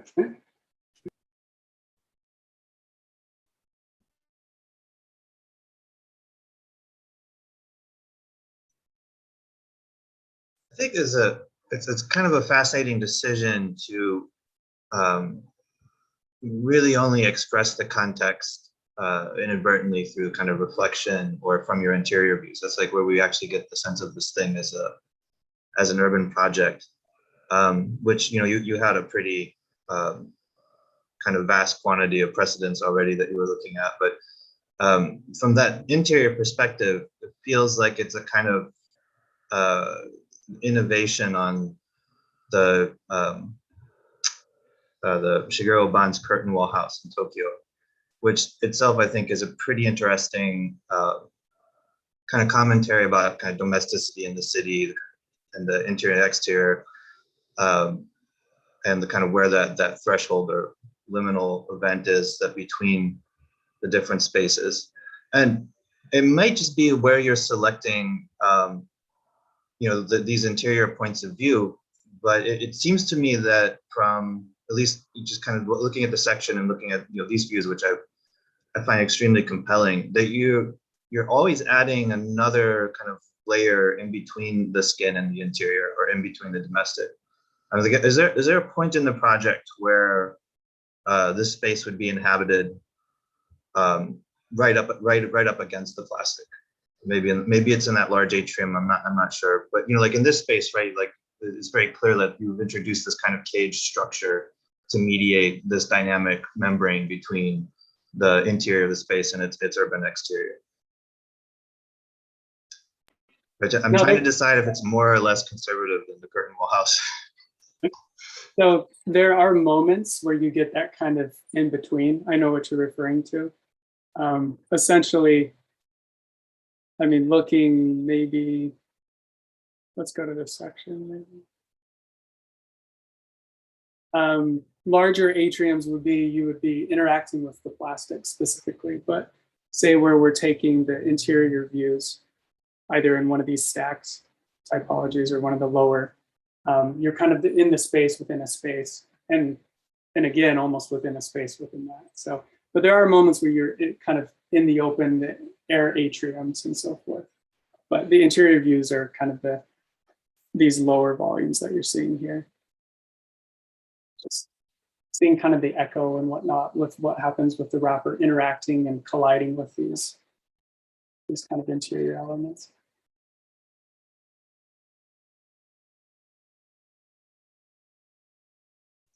There's almost kind of and I'd be surprised if this is any root of this, but there's almost kind of a fetishization of the late night site visits when I used to work in New York, right? The kind of scaffolding, visqueen wrapped thing blowing the city in the background. And so there's moments here where this thing feels like a set piece in like a New York cop drama, and then there's other moments where it feels somehow like a kind of cultural center or some kind of maybe something more sophisticated than that. And I really like the way, in particular in the interior, that the project negotiates between something very base and something very elegant or sophisticated. Thanks. Appreciate your comments.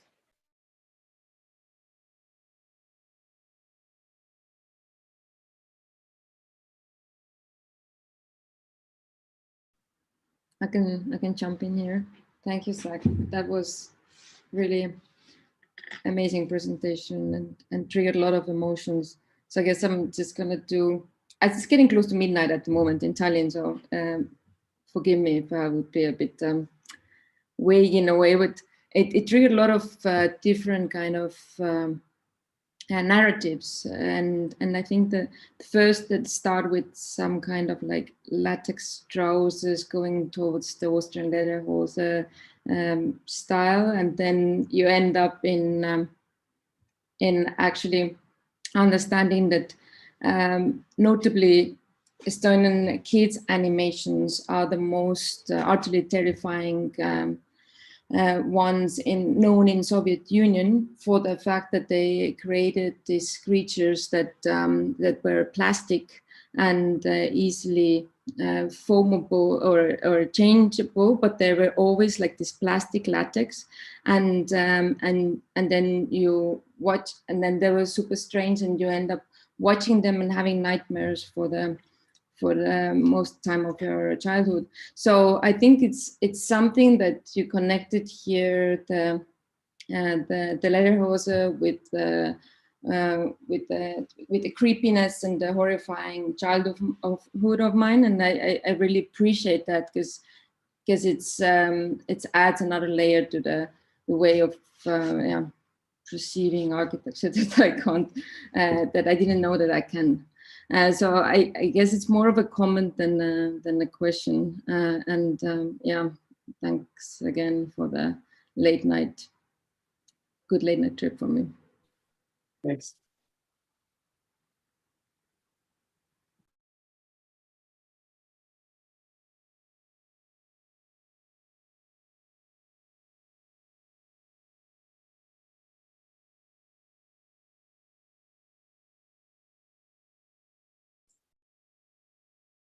I'll jump in maybe with a thought about the surface. Thank you, Zach. That was incredible. I don't know, like I'm kind of wrestling with this one because in a way you like set up this narrative about the sampling to begin with, like the idea of the mashup, the sample, etc. And then by the time you show the video, like everyone just wants to talk about the surface and like not this whole thing about sampling that sort of seems to be the substructure of the project. So I wonder, like the thing that sort of is for me a little bit missing is like maybe a description about what is happening on the surface of that blue skin, because it's sort of shifting between, there's like at times there's a graphic on it, right?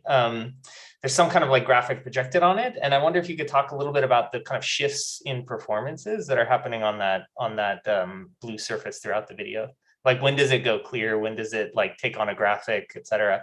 And maybe kind of tie that back into that narrative of sampling a little bit. So I think the most evident moments you're talking about is, I think I was trying to play with the idea of kind of transparency and opacity, and it's kind of going back to the idea of sampling. It's like, if you really know where the context is coming from, then it would be apparent to you. But the majority of the project, it takes on this kind of opaque blue kind of blob, articulated blob shape. But there's moments where it's pushing that kind of that performative aspect further, is when you start to shrink and stretch and pull. I mean, it's literally trying to kind of reinterpret what the plastic would do. I mean, you start to get the stretching and so forth. So when you're shrink wrapping in, start articulating the interior, but the plastic is kind of manipulated in that process. And then there's other aspects like there's kind of like a shift to the night, where it's more opaque during the day light and so forth. but then there's this kind of transition into the night where it becomes more transparent, allowing light to come in, just because throughout the day, I mean, it's, you know, you don't necessarily see into the elements, but I mean, in this picture here, you start to begin to make out glimpses of this, but you're still getting distorted with the plastic and the wrap and whatnot. So there is a couple different moments I've been trying to play with, is that kind of the transitions and then playing with kind of opacity and stretching and so forth. Does that answer your question? Yeah. I mean, for me, the most compelling moment, like the moments like this, where I can see that I'm looking through several layers at once, and I'm not sure what effect belongs to what layer all the time, right? Like there's lighting on the kind of on the whatever, the kind of Jennifer Bonner structure behind the surface, but then there's also like reflections on the surface, but then there's also graphics on both of those surfaces. And so I don't know, like to me, that's a kind of original argument in a way, in that it doesn't, like I'm trying to think about this analog between sampling and architecture, and the difference it seems like between musical sampling is that you have like the thing itself, you have like the song itself, or a digital copy of the song, which is then like deployed and modified. And somehow the difference in architecture is that it's always a kind of like reconstruction of the thing, which is like present in the kind of sample. And I find the kind of moments where I lose the qualities of the thing, because that surface is like amplifying qualities, to be the moment where there's, I don't know, there's some aspect which I find sort of closest to the notion of a kind of musical sample here. Like that moment there.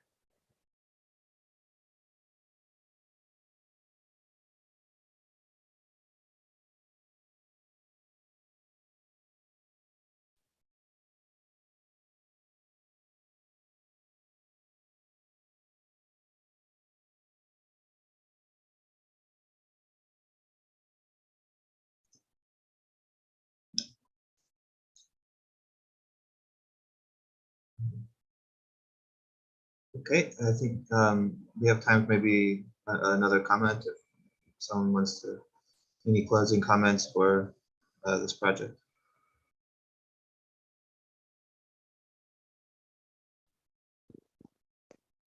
There is no final comment. Once again, I want to congratulate Zach. Terrific, well done. Congratulations to all the students that present. They officially graduate. They finish. In 3 hours and 19 minutes, we will have our graduation, which is very peculiar. To finish your presentation, running to go and get your diploma. So, exactly, it has been a lot of pleasure to work with you all this time, and keep impressing us with your abilities, man. Keep it going. Thanks, appreciate it.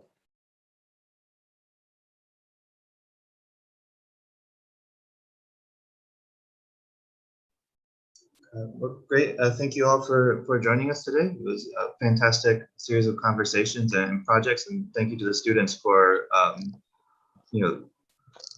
maintaining this insane level of productivity and provocative idea production over the course of this year, which has been certainly unsettling and different than before. Really fantastic job, everyone. And I'll see some of you this evening at graduation. Yeah, thank you to all. Thank you all the jurors, especially Barbara, Sheila, you guys all the way to the night over there, and John, Cooper. I hope you still make it into one piece, man.